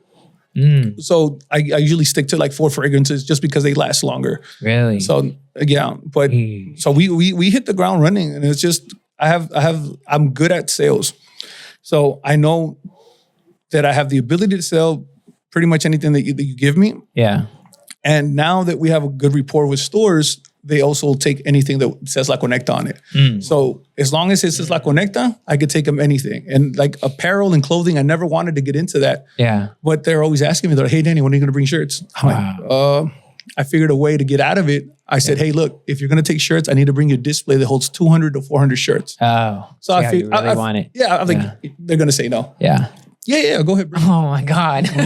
Now I got to do shirts. Now I got to do shirts. Wait till next Thursday. I don't got them. Thursday, bro. Give it till Thursday. I'll be back. So now we sell shirts to convenience stores. And like the most lucrative ones are the truck stops because they're the biggest ones, and then they have the most space. But like I said, it's just trial and error. And then everything that happens to us, it's like I feel like I'm in a TV sitcom like Dave. I don't know if you've seen that on Little Dicky. Yeah, like the Little Dicky show. It just shits be happening to him. Like last year, we started trying to get in contact with Mexican OT. Yeah. To just pitch him our products. Like, hey, maybe we could do a collaboration. Maybe do an air freshener. So we finally got a hold of his management, or his management actually got a hold of us because we had send our products to. We were doing. What's it called? Sponsoring a podcast in Houston with GT Garza and some other guys. And his producers, which was the managers, showed up to his podcast, and they liked our products. They grabbed the products, took it with them. Then they reached out to us and they're like, hey, what do we got to do to get a Mexican OT air freshener? I was already working on the design. So I said, funny you say that, send it to him. Damn. He's like, yo, these are dope. We're going to have a show in San Antonio. Can you get it done by then? I'm like, yeah, I can. And I could also have shirts, and I could also have pillows and other stuff. They're like, yeah, bring it all. So the day, shout out to B-Nun. So the day of the event, we show up, we meet the whole crew, we meet the dad, we meet Mexican OT. Everybody's super cool, super down to earth. We're on stage throwing away the merchandise, and I did this out of love. I never expected nothing in return. I just did it because I thought it would be a good moment to have. Yeah. And then they hit us up. Hey, we have a show at the Sneaker Con. Do you think you can make shirts for us? I was like, yeah, I got you, dog. So I was supposed to just drop off the shirts, get paid for the shirts. But they said, hey, why don't you do this? Why don't you set the booth up? You run the booth, and we'll split half and half whatever you sell. So it's more lucrative for me that way. I said, sure, cool. Yeah. So we sold out. We sold out. So we had 2 events. We had a show in Katy that night, and then we had the Sneaker Con. We ended up selling out of the shirts. And then I'm like, fuck, okay, well, let me know if you guys need merch, because obviously you don't have a merch team. Let me know. I'll be more than happy to do it. Let's talk terms. Let's figure it out. I don't hear shit from them for months, man, for months. Then I started getting phone calls like, hey, we need you, man, because we just did Rolling Loud and we didn't have no merch. I was like, okay, I told y'all I'm down. Y'all got to give me the red flag. I'll start coming up with the designs and everything. And they're like, look, we have 5 shows coming up. We want you to do those 5 shows for us. So I was like, all right, cool. So we started doing the shows. We started getting all merchandise, air fresheners, everything that we could think of to make them. We started making it.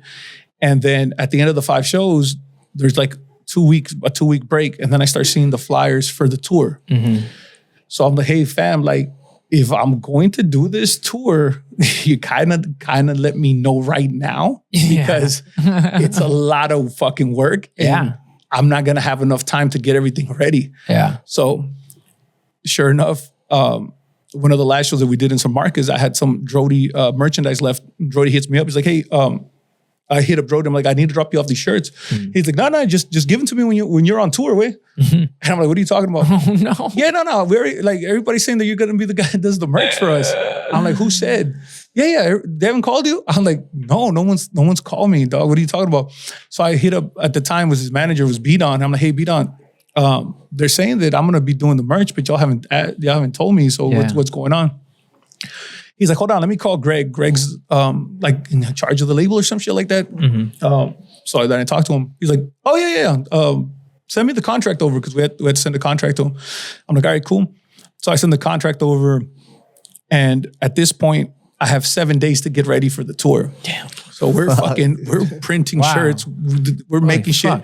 But I had anticipated that they were going to give me the tour, so I had already ordered stuff. So I had pillows, hats, everything already there. I was just waiting. Now I'm taking a leap of faith that they're going to say yes, right? Yeah. So I finally get the contract, send the contract. We're already going to the first date on tour, which I think it was like in Arkansas or some shit. So I'm just moving on faith at this time. They still hadn't signed the contract. The date, the first show was the following day. At midnight, I get the contract sent to me, signed. Boom. Okay. Wow. So we're on for the tour for the remaining of the years to sell their merchandise. And it was crazy, fam. We went all over the country, fam. 70 cities, fam. You designed it all also? Yeah, we designed all the. Can you pull that up, Rich? all the t-shirts, all the designs, the air fresheners, everything that we could come up with to sell for him. And it was crazy because, like I said, we never knew that was going to happen. No, everything was just off of faith. Like, man, we hope that this goes well. We hope this ends up being something that we do. And that was our first Instagram. So the new company is called La Conecta Media Group, right? In addition to what we currently do. And he was my first client that I signed. So I was like, I can't believe that my first client is that Mexican OT. Yeah. So, but it's all the work you put in, right? It's that fucking saying, success is when fucking preparation meets opportunity. And you were prepared with the fucking design already. See, I didn't want to be like, for him to ask. I didn't want to be like, yo, give me till Thursday. Yeah. But that's how it starts off, right? When you first start off, you're like, hey, I'm not prepared. Yeah. But hey, give me some time and I'm going to come through. And then now you've got years of it. How long has it been, bro? We're going on our 7th year. 7th year? Dude, yeah. 7 years and of then experience. This, I'm telling you, I had no idea. I had no experience how to do this. I learned everything on the go. So I was using people as drug mules, but for t-shirts. I was like, we would run out of shirts and I would have my kids, I would have my wife, I would have everybody jumping on planes with luggage, with shirts. Like that's the only thing we're bringing me. So I'm flying people, 2 or 3 people because I didn't know how to do things. I'm learning. Instead of shipping? No, the thing is that was faster or because what? it's every single day. So I can't wait for UPS, even if it's next day, because they can't guarantee it. Yeah. And we learned the hard way. Sometimes we didn't get boxes and shit. So I said, no, jump on a fucking plane, bring me whatever shirts you could bring me. So I'm like, okay, I need 3 people to come. That's 600 shirts because they could fit two bags, and each bag has had 100, dog. So I'm fucking Escobar of t-shirts, dog. Right? Dude, you could do a movie, bro. Dog, 100%. But watch. Like, I got the hookup type shit. So with Felipe Esparza playing him. Yeah. So the funniest shit, dog, is this looks like somebody has been doing this, right? Yeah. Exactly. We've never done this before. So I remember one time they asked me, they're like, so how many other tours have you done? I'm like, this is my first one. Wow. So the beautiful thing is that every single venue would walk up to us. They would take pictures and video, and they're like, we've never seen a merch setup like this ever. Now, we sell our shirts for $50. $5 more than anybody else on tour, including Jelly Roll. So one of the things that we tell everybody is that we make the merch booth its own thing. Like it's its own show. Wow. Our merch booth lines would never go down. So it's crazy because at the end of the night, we would have the meet and greets. Sometimes OT would do the meet and greets there. And then every night, DJ Scales and Drody, which much love to them because they're very like, instrumental in our success. So it would be like a fucking show at the end of the night at the merch booth, and everybody's buying, and we're fucking selling out at every show. And my goal was to have $1 million in sales, to sell $1 million worth of merch, and we did it, man. At the end of the tour, it was $1 million plus in sales. That's fucking crazy, dude. And what I tell everybody is like, remember, y'all gave me 7 days to get ready. Had y'all given me months to get ready, we probably would have hit 1.5. Maybe even close to 2, had I had enough time, because we ran out of merch left and right. And one of the best things also on and talking about stories, and like I tell you, I'm on a TV show. We started having bootleggers following us around, but we didn't know. So outside selling T-shirts. So one day we were noticing somebody's walking in with the same shirt over and over, and I'm like, okay, it's not fan made. So they're like, yeah, there's some guy selling shirts outside. So I hit up G-Luck, who's one of the guys there, my son, and we go out there and we start snatching shirts. And we're like, hey, we don't want to see y'all because, shit's going to happen. So then they come back. We get because with the venues, they get a percentage of your sales, of your merchandise sales, which I didn't know at the time. That's weird. Yeah. So they get, depending on the contract, they could get 10, 15 to even up to 20% of sales, which I didn't know. And I hated it. Are these like a bigger venue does, or is this like? Yeah. No, also the for sure, the arenas do that. The smaller ones are the ones where they might not, depending on the contract. Okay. But most of them have a percentage that they get off of merch. So I told them, hey, I can't stop what I'm doing to go see if there's bootleggers outside. So I'll tell you what, if you don't take care of the situation at the end of the night when you want to settle up with me, I'm not going to pay you shit. Yeah. So you let me know how you want to take care of that. So that night, when they took care of the bootleggers, we didn't see bootleggers for 2-3 nights. Then we see them again. And same shit. But at the time, I was struggling to keep up with the demand for the shirts. So I got an idea in my head, and I said, hey, this is business. This is personal. Right. They're not attacking you personally saying, Danny, we're trying to fuck you, right? Yeah. They just see an artist. Yeah. They're trying to hit a lick. I get that because that used to be me, right? Let me go talk to these dudes. So I said, hey, look, it's in your best interest to work with me instead of against me, right? So why don't I buy shirts off of you? That way you don't got to be out here selling them. I'll buy your merch. I'll buy the merch that you have on because I can make more money off of it than you can out here. So I got his number. He got my number. I said, I'm going to call you in the morning. I'm going to buy you out. I hit him up. I'm like, hey, where are we going to meet? They didn't want to meet. They were scared. Which he thought, so, this ain't going to fucking happen the way he said it. I know how this is going to go, dude. I'm seeing no Scarface. You know how this goes down. But now I got shit to do, dog. And so I was like, hey, dog, so we going to meet up? Oh, man, like our car's not working. I'm like, where y'all at, dog? If y'all scared to meet up, give me the address. I'll go to y'all. So they sent me the address. I didn't want to wake up my homies. My homies are asleep. I'm already up. So I tell the hotel, the van guy, what's it called? The concierge? The valet? Oh, the valet? No, chauffeur. The chauffeur. There's like a little shuttle van. So I look at the white boy and I'm like, hey, fam, can you take me to this address? He's like, yeah, I got you. Boom. Jump in the shuttle van. Go to the hotel. Now at this hotel, the area that's in is a little sketchy, right? So I get down like nothing and I'm like, okay, I'm here. Right? 6 guys come down. Boom. I'm by myself, right? I'm like, all right, so who got the shirts? Where we at? All right, start counting. So I'm like, just there. I don't got the money, boss. It's in the car. I'll get it next Thursday. So it's in the car. They're all counting. They're all counting the shirts. I'm like, so who do I settle up with? I talk to him. Boom, boom, boom. I settle up with him. They go and they put all the shirts in the van, like nothing, right? And then the white guy's like, hey, fam, let me ask you a question. He's like, I'm like, what's up? Did you know those guys? I was like, no, why? He's like, dog, because it was very intense. Hey there, did you know those fellows? he's like, dog, you're crazy, dog. Like, he's like, you didn't care? Like what could have happened? I'm like, fam, worst thing that could happen is they kill me. And in my mind, death is like sleep. And I like sleeping, so I wouldn't have mind. But when you're in these situations, fam, and you're trying to figure things out, dog, you really don't got time to think. It's either it's gonna happen or it's not gonna happen, and we'll figure it out on the go. Yeah. But like I said, then the deal was I'm gonna buy merchandise, y'all are not gonna bootleg us. The last show that we did was like in Kansas City before we had to head to Texas.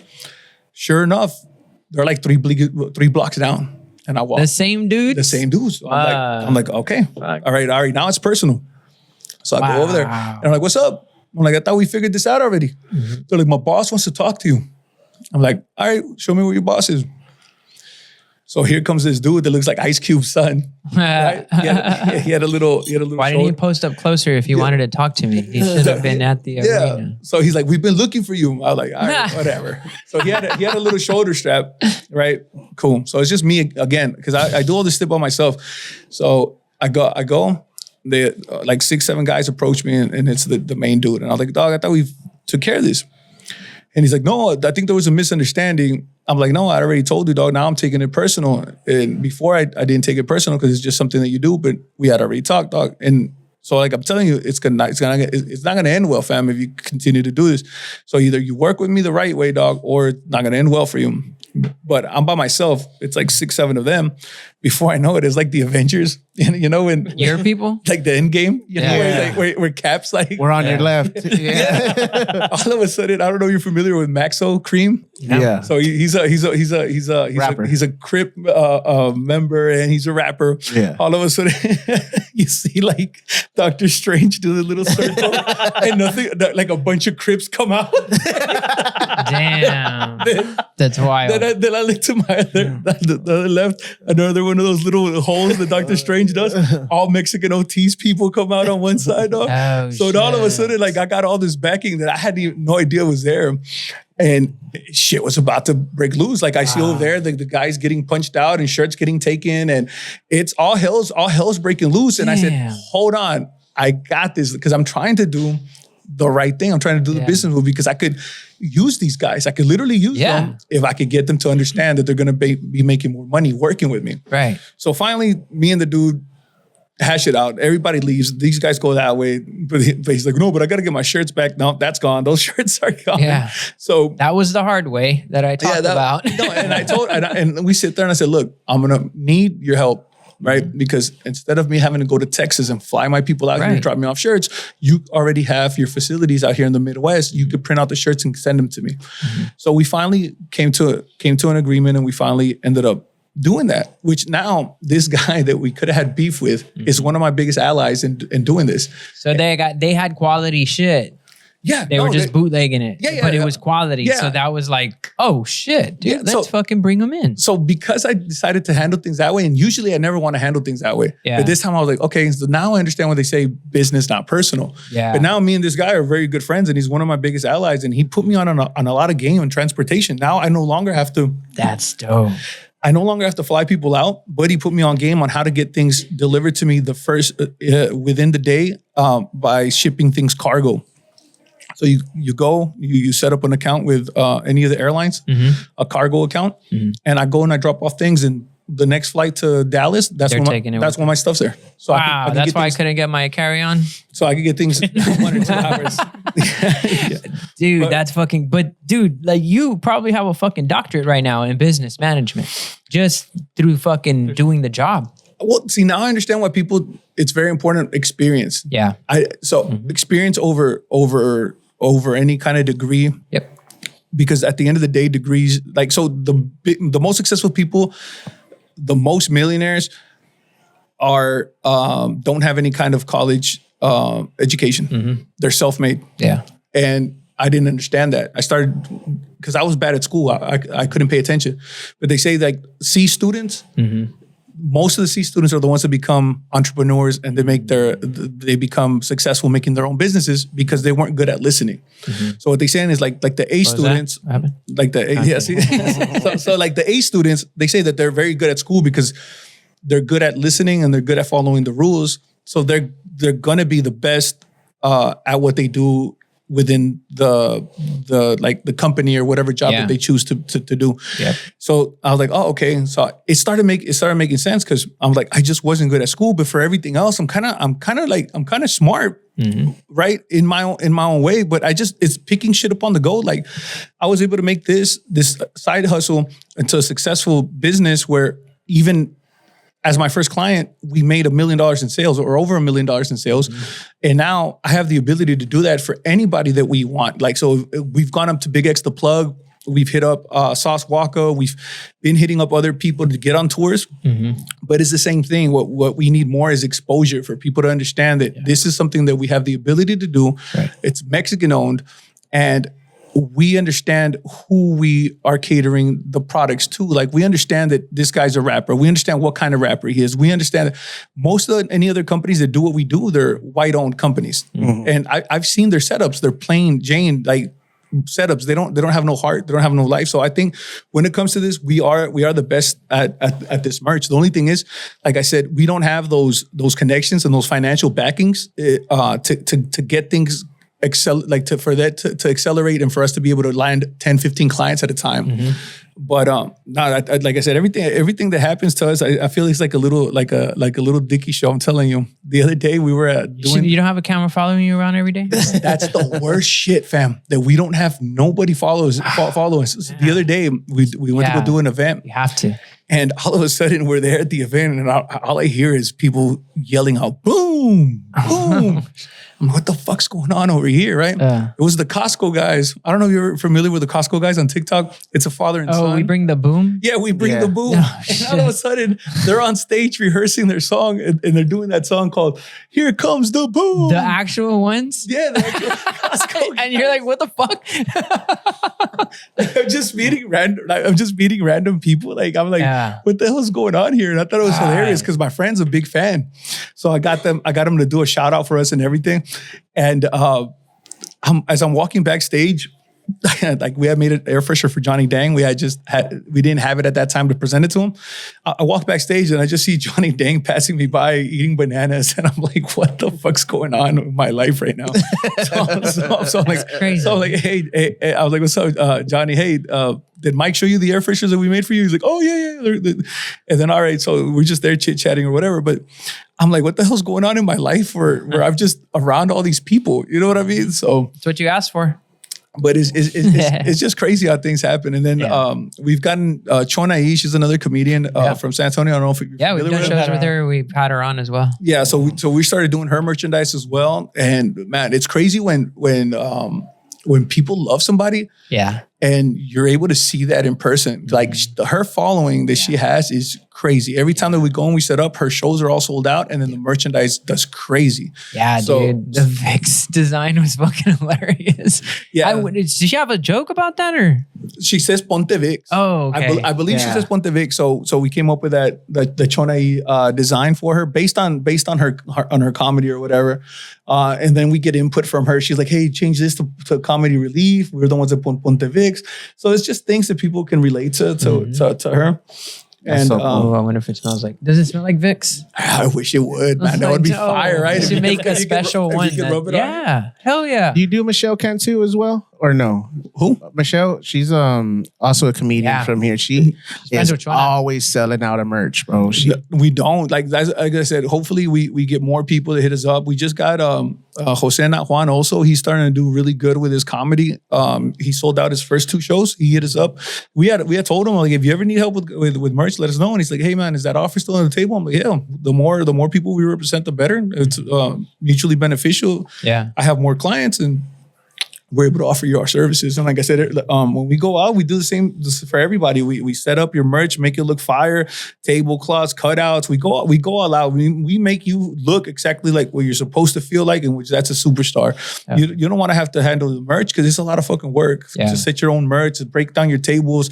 You're supposed to be in the back taking care of your business, which is getting comfortable whether you're going to perform, kill the stage, or you're going to kill the comedy stage, either one. But you're supposed to be back there and not having to worry about that stuff.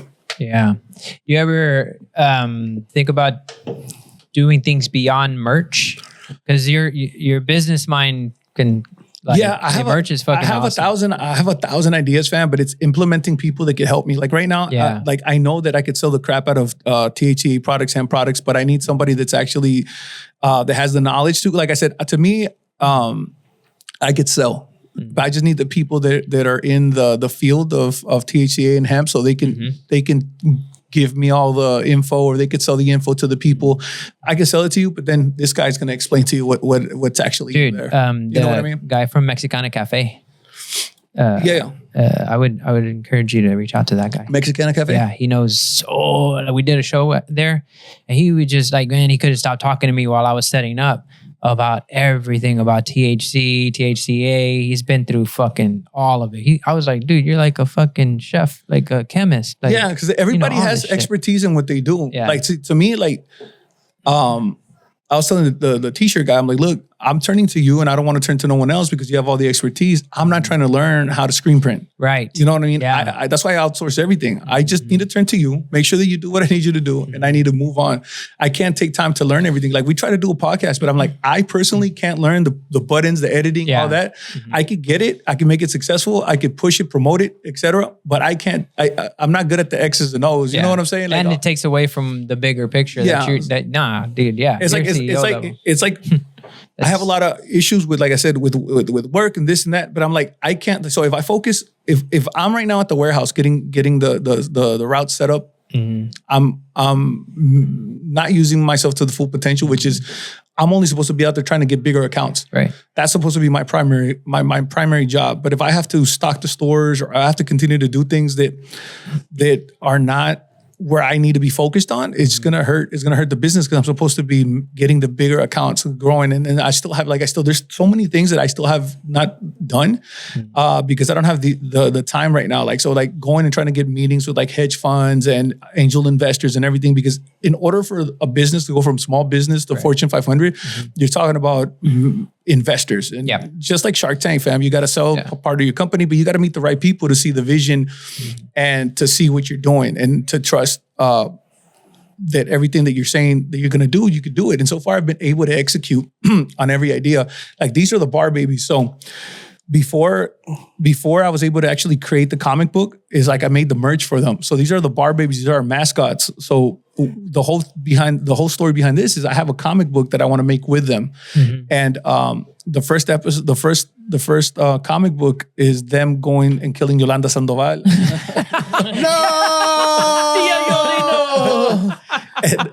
And I think it would be so fire, fam. And so in prison or when she gets out? No, in prison. So like the whole. Oh man, it'd be like the day she walks out. The whole backstory behind the first issue is it's during COVID and they're about to release her because of COVID. Yeah. So we call it the Texas Rangers Special Unit. They go and they hire these guys because obviously the promethazine, they're killers, right? So they send them in to kill her because they can't let her escape or get out of jail. So and then that's the whole premise of the first episode is they go into prison, break in and kill her. And then but I believe in the property, they could be very successful if we could get somebody to produce the animation for it. Because besides King of the Hill, there's never been any cartoon characters based around Texas. Yeah.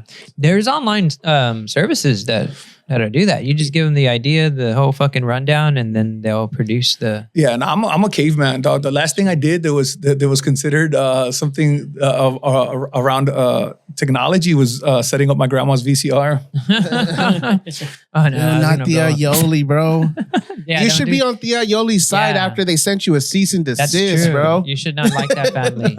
And she's gone. It's the family. Is really, Nah, but they were pretty cool, man. Because even the lawyer, when they did hit me up, he's like, look, this one's fine, this one's fine, this one's fine. Oh, really? This one's not cool. You can't use this one. What was it? It was the one where her actual name, the logo. Oh, okay. So he's like, look, this one that says I love Selena, that one's cool. Okay. This one's cool. This one's cool. So, you use her likeness. So he's giving me a way to still, which I don't know if that was in their favor, but he was telling me, look, if you want to do these are fine. We don't care. He probably knew they were being petty or something. Like, come on. Still perpetuating Selena. Yeah. It's still her legacy. But I mean, I was like, well, at least they know me now. Right. So now if I reach out to them and try to make some kind of collaboration, maybe they'll be down for it. Yeah. But especially that you didn't push back. You're like, okay. Well, the thing is, I'm not trying to, fam. If like I said, I understood what I was doing at the time, and I'm always like that. If I'm violating something or if I'm unaware of, as long as you tell me, I'm like, cool. We could either figure out a way to get you paid, or I'll stop doing it. So to me, it's better if you get paid, right?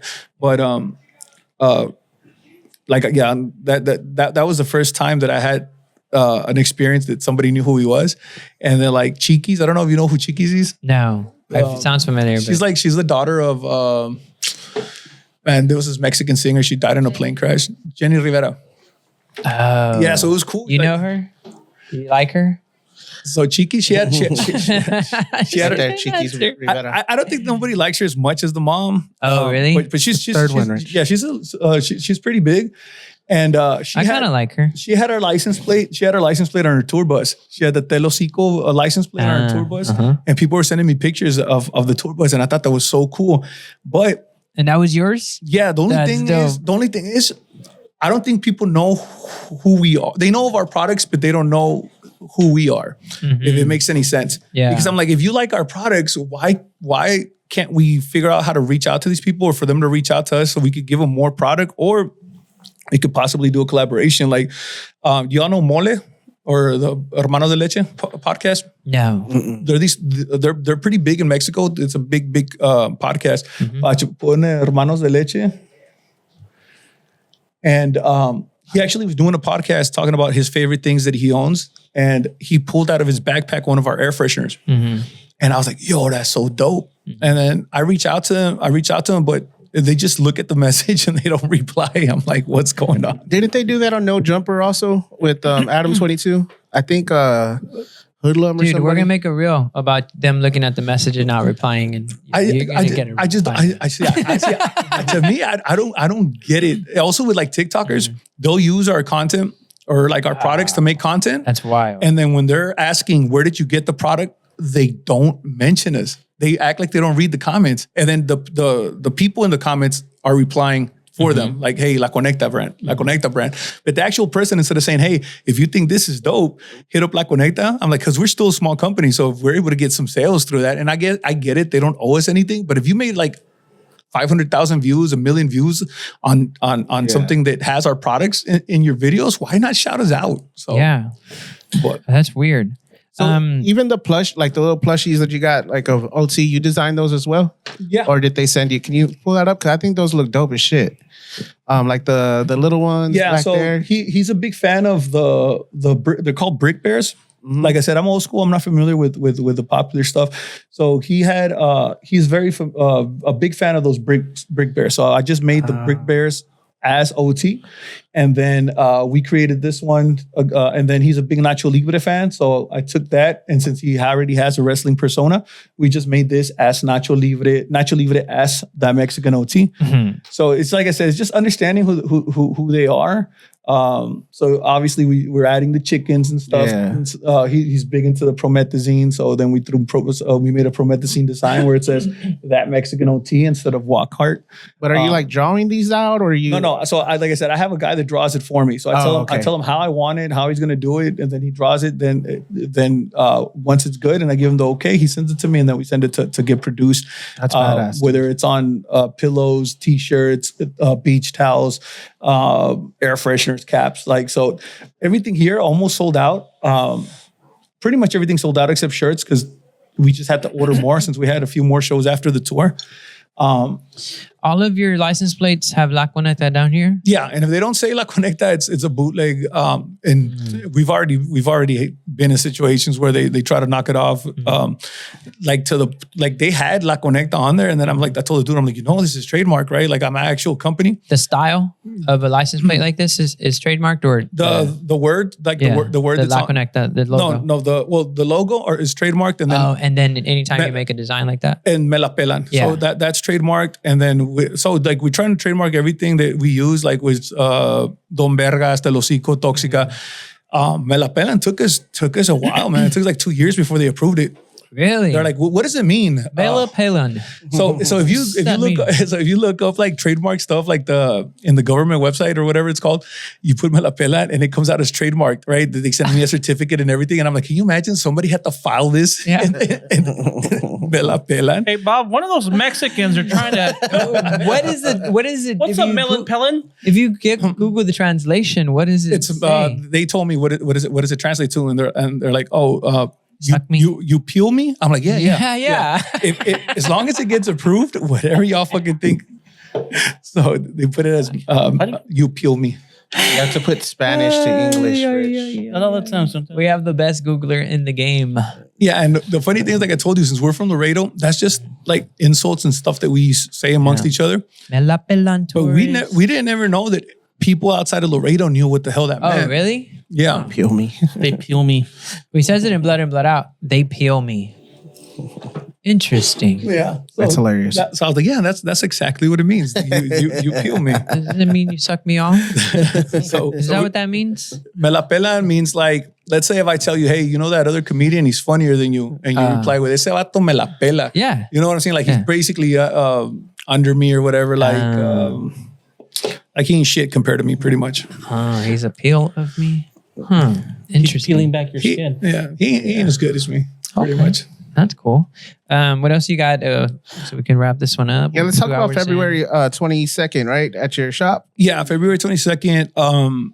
We usually have successful events, but we only throw our Halloween one. And we're trying to do more and more events and involve the community and invite them over to our shop. So February 22nd, we're going to have a hemp pop-up event where sponsors and on Instagram. Not sponsors, vendors. Vendors are welcome. It's free. It's free to the public. We're going to have a few meet and greets with different hip hop artists.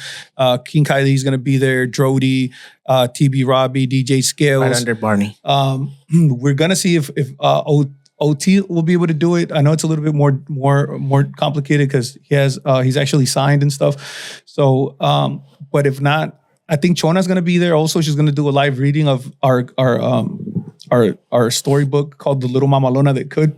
Hell yeah. It's funny for being a dropout. I have a published book. That's awesome. It's called The Little Mamalona That Could. It's a children's book. It's kind of like the what's that the train story? Thomas the little engine that could. The little engine that could, but it's with a truck instead of a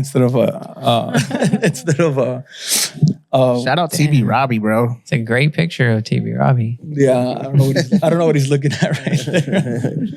But so we should have more people coming out. We reached out to Thunder Rosa. I don't know if you're familiar with her. She's a AEW wrestler. She's gonna let me know as long as management approves it, which we hope they do. Like I said, Chona's gonna be reading the Little Mamalona That Could children's book to adults. And it should be dope. It should be a dope event. Like I said, we're still trying to figure out if we're going to actually have people do performances. Because I just want people to be there enjoying, smoking, having a good time. But so far right now, like the love that we're receiving and shares and everybody excited about the event. So I believe it's going to be successful. So we'll be there. Yeah. We'll be there for sure. It's a no kids weekend. Hell yeah. 2 to 5 p.m. Let's go. 2 to 5 is probably going to go on a little bit longer than that. But yeah, we'll have food vendors out there. I'm trying to find like some animals. I don't know why. I want like ponies and like a petting zoo. Yeah, like kind of like a petting zoo. And if I could get a pig. If I could get little people. Mine's better, bitch. Is midget still canceled? Wow. Is that still a canceled word? I know a midget. Yeah, you could have said that. Are they bringing that back?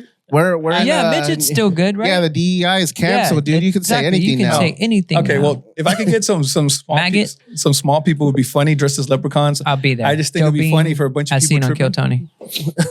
Joe Bean has seen us on Kill Tony as a leprechaun. Yeah. Fuck yeah. Is that what you go by? What? Now, Joe Bean? From now on, as seen on Kill Tony. Yeah, everybody that's why I'm riding with it, because like everybody who does it, they say as seen on Kill Tony. I'm like, yeah, me too. Yeah, I got pulled too, buddy. We're just going to turn into BFR podcast featuring Bean. That's why I'm sorry to any comedian that works their ass off like to get on and signs up all the time. I apologize, but because they tell you there. And then they're petty, right? Like comedians, right? They're petty. They're like, oh, dude, he doesn't even fucking do open mics. They were like, oh, you're doing shows now? Like, dude, I didn't know you were back doing shows. And I'm like, I'm not. I just went to Kill Tony and I fucking signed up and I got on. Like, what? Yeah. And they're asking, they're not curious about whether I'm doing shows or not. They're just being judgmental. Oh, you're not doing shows, but you can it's a little shade. Do comedy on Kill Tony. Jealousy. Like, yeah, I can. But back to what you were saying before we started rolling, like the comedy it's so much easier to talk with comedians than it is like artists, because like there is an ego and there's like a image that the artist has to portray. Yeah. Versus a comedian, it's like they're normally who they are on stage. So Yeah. And but online they are gatekeepy and they are, they talk shit. Honestly, how I even started working with rappers is weird, because if you ask anybody who knows me, I hate dealing with rappers for that same that they act like weird. Yeah. Like they have this image that they want to portray. They don't want to look like they're not cool. Yep. Yeah. And that's what like it's weird because we have such a good rapport with comedians, and we always have comedians stopping at the shop. And it's just weird because they're more down to earth, or they're like you said, they're just being themselves. yeah. As opposed to rappers or other celebrities or whatever. Even like I don't know if you've seen any of our commercials that we did with the Blood In Blood Out guys. Oh yeah. Yeah, with Popeye. So we have one with Popeye, we have one with Miklo, and we have one with the other guy. What's that last guy's name? Cruz? No. Cruzito won't do a commercial with us. It's funny. Let me tell you a funny story. And I apologize to all the Cruzito fans. So this guy, right? I'm trying to make a deal with him, and I'm like, hey, how much do you want me to pay you to do the commercial? Well, he's like, well, how much money are you going to make if you make merchandise off of me? You're going to make more money off of that. So it's something that he didn't need to worry about. I'm just trying. Oil field accidents are among the most. It's okay, Rich. I'm trying to pay for his for him to do a commercial. I'm like, all your other homies did it. Yeah. Long story short, he kind of pissed me off, and I'm like, look, fam, I could just go to the Pulga and get you to shout me out for $20. So I think what I'm offering you is pretty fair, fam. For real though. So like, get off your high horse. Fam. Yeah. Like don't come at me like that, dog, because I'm gonna have to lowball you with I could just go to the Pulga. Here's $20 and I'll get you to shout me out. And if I give you 40, I get you to dance too, fam. So I'm like, and also like do some more movies or something. Yeah, that's what I'm saying. what I'm saying, I'm like, fam, I'm not saying, but I'm saying you kind of could have used the money. Yeah. But, right. Take what you can get, bro. Or do more movies, but you're not.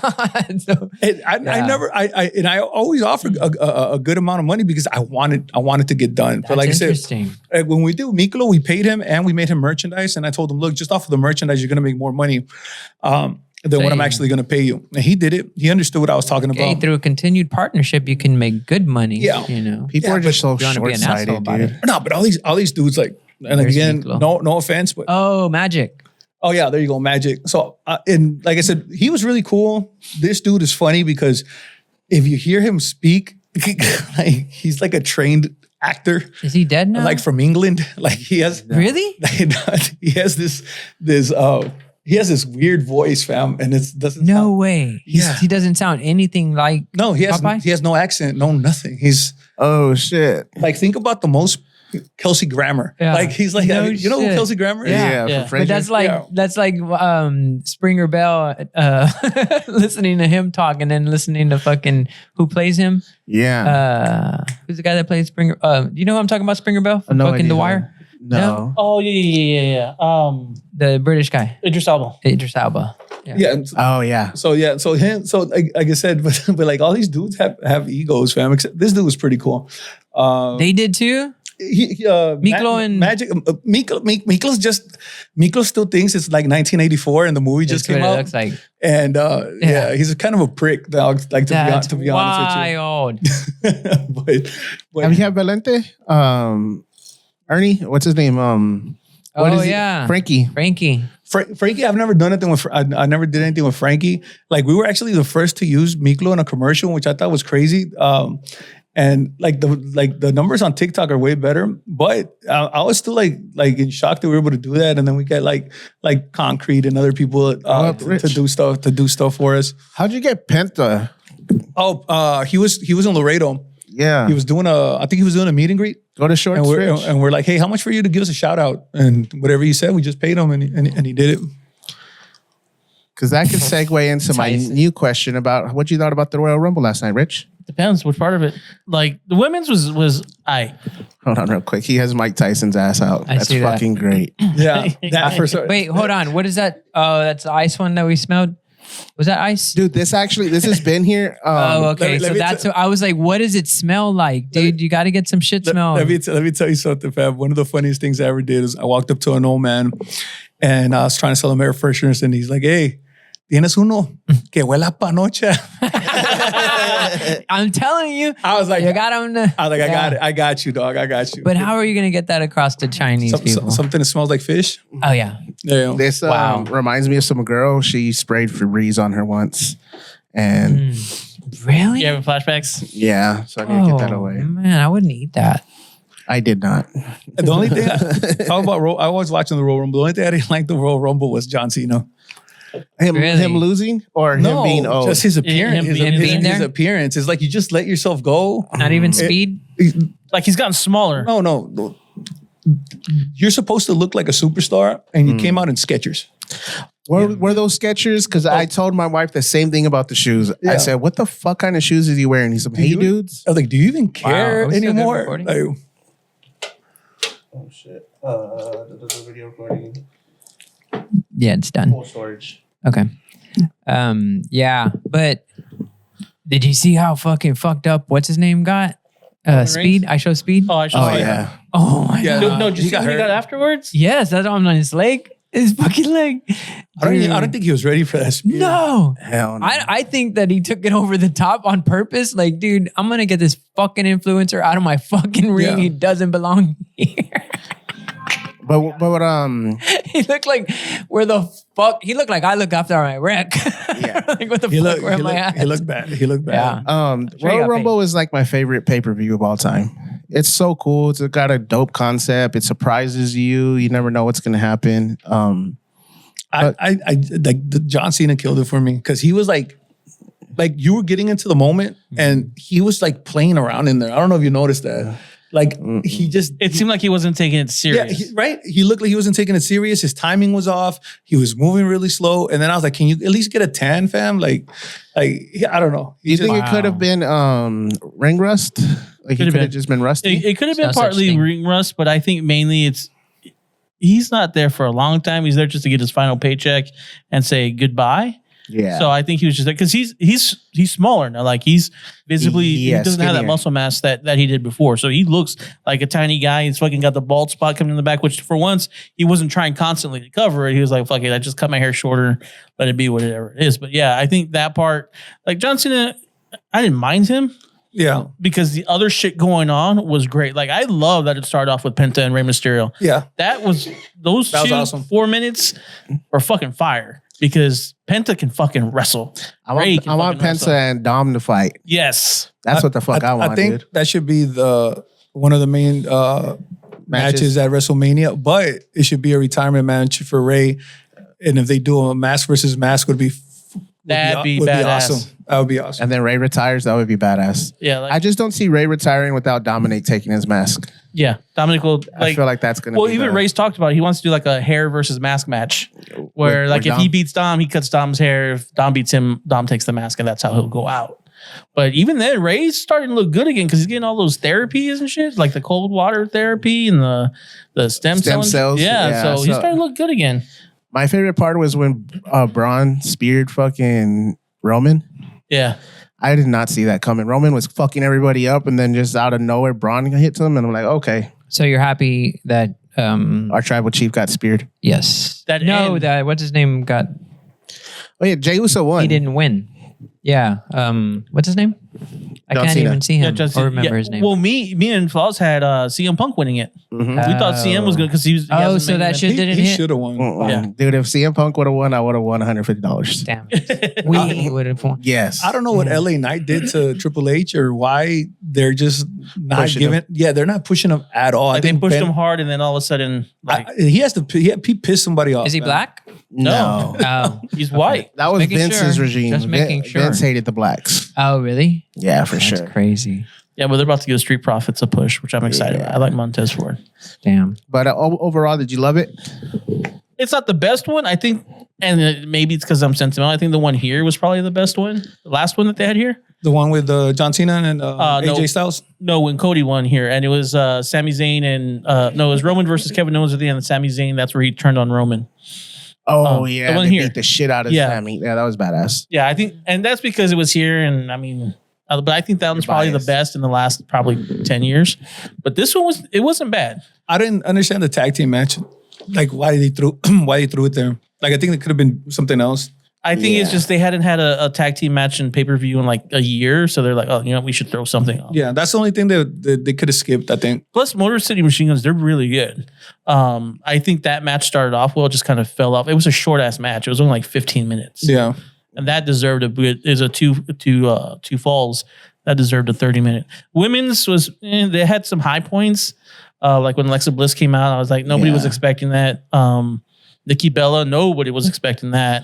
Trish Stratus, nobody, like there was like a good 5-10 minutes in that match that were like, okay, cool. Yeah, but once Charlotte Flair came out, Everybody knew she was you knew she was going to win. So it was looking like the Crypt Keeper. What about her face, right? Just getting more and more. She has the same nalguillas her dad has. Have you noticed that?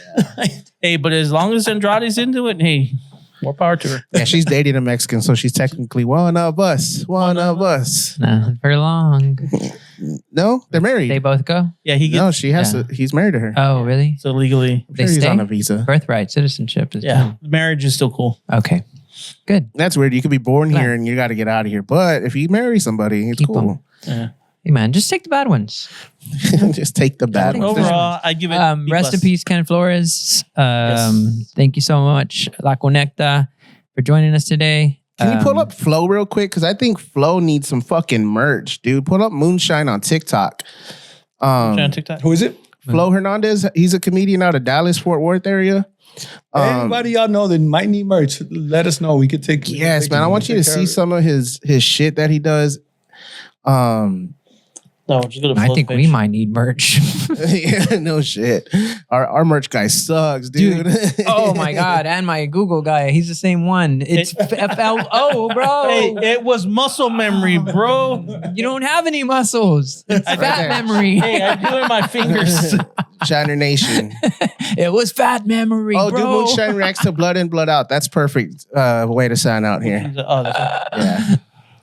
Don't take that box, me glue! Don't take it, asshole! Smokes for you. Oh, goddamn. You gonna be smoking more than cigarettes later on, asshole! Oh, goddamn. He done put his arm around him. You don't mind if I keep you on my way for a little while, you know? I mean, like I said, Don't do it, me glue! Watch your back! That's not your homeboy, that's a good boy! He's not your homeboy, that's a good boy! Oh, goddamn, I told you, stupid son of a bitch! bitch, don't. He wants the chong chong. He wants the white meat. Don't take that box meat. But Don't take What's his it. name? Flo Hernandez, man. He's straight out of Dallas, Fort Worth area. I know he's working on an actual cartoon for Moonshine. So They just got signed with Def Jam or affiliated label. I don't know. yeah, so But he's getting momentum. He's getting the guy out of Def Jam, Bob Subner, picked him up to manage him. So it's pretty dope. Not Def Jam. What it is? Yeah, Def Jam Comedy. Yeah, Def Jam Comedy. He came with what's his name? With Valente. Valente. Which Yeah. is, what's his name from fucking. But whatever. Danny, thank you for joining us today. Thank you for taking the time. Y'all go to La Conecta, man. Fuck yeah. Yeah, I didn't know that it was Bandera and 410. Yeah, so right there where you're talking about where you got to your first accident, there's always accidents in that area. Right there where Puffy Tacos is. Yeah. Like every day there's like 6-7 accidents in that little area. I think they need to put speed bumps or something in there. Or better drivers. Normally Puffy Tacos have an accident. Oof. Gross. Yeah. Awesome. We appreciate you, brother. Sure, thank you so much. for having Let's us. do it again. And let's work together and all that good shit. Thank y'all so much. You can't Yes, see sir. me. Haha. Bye-bye.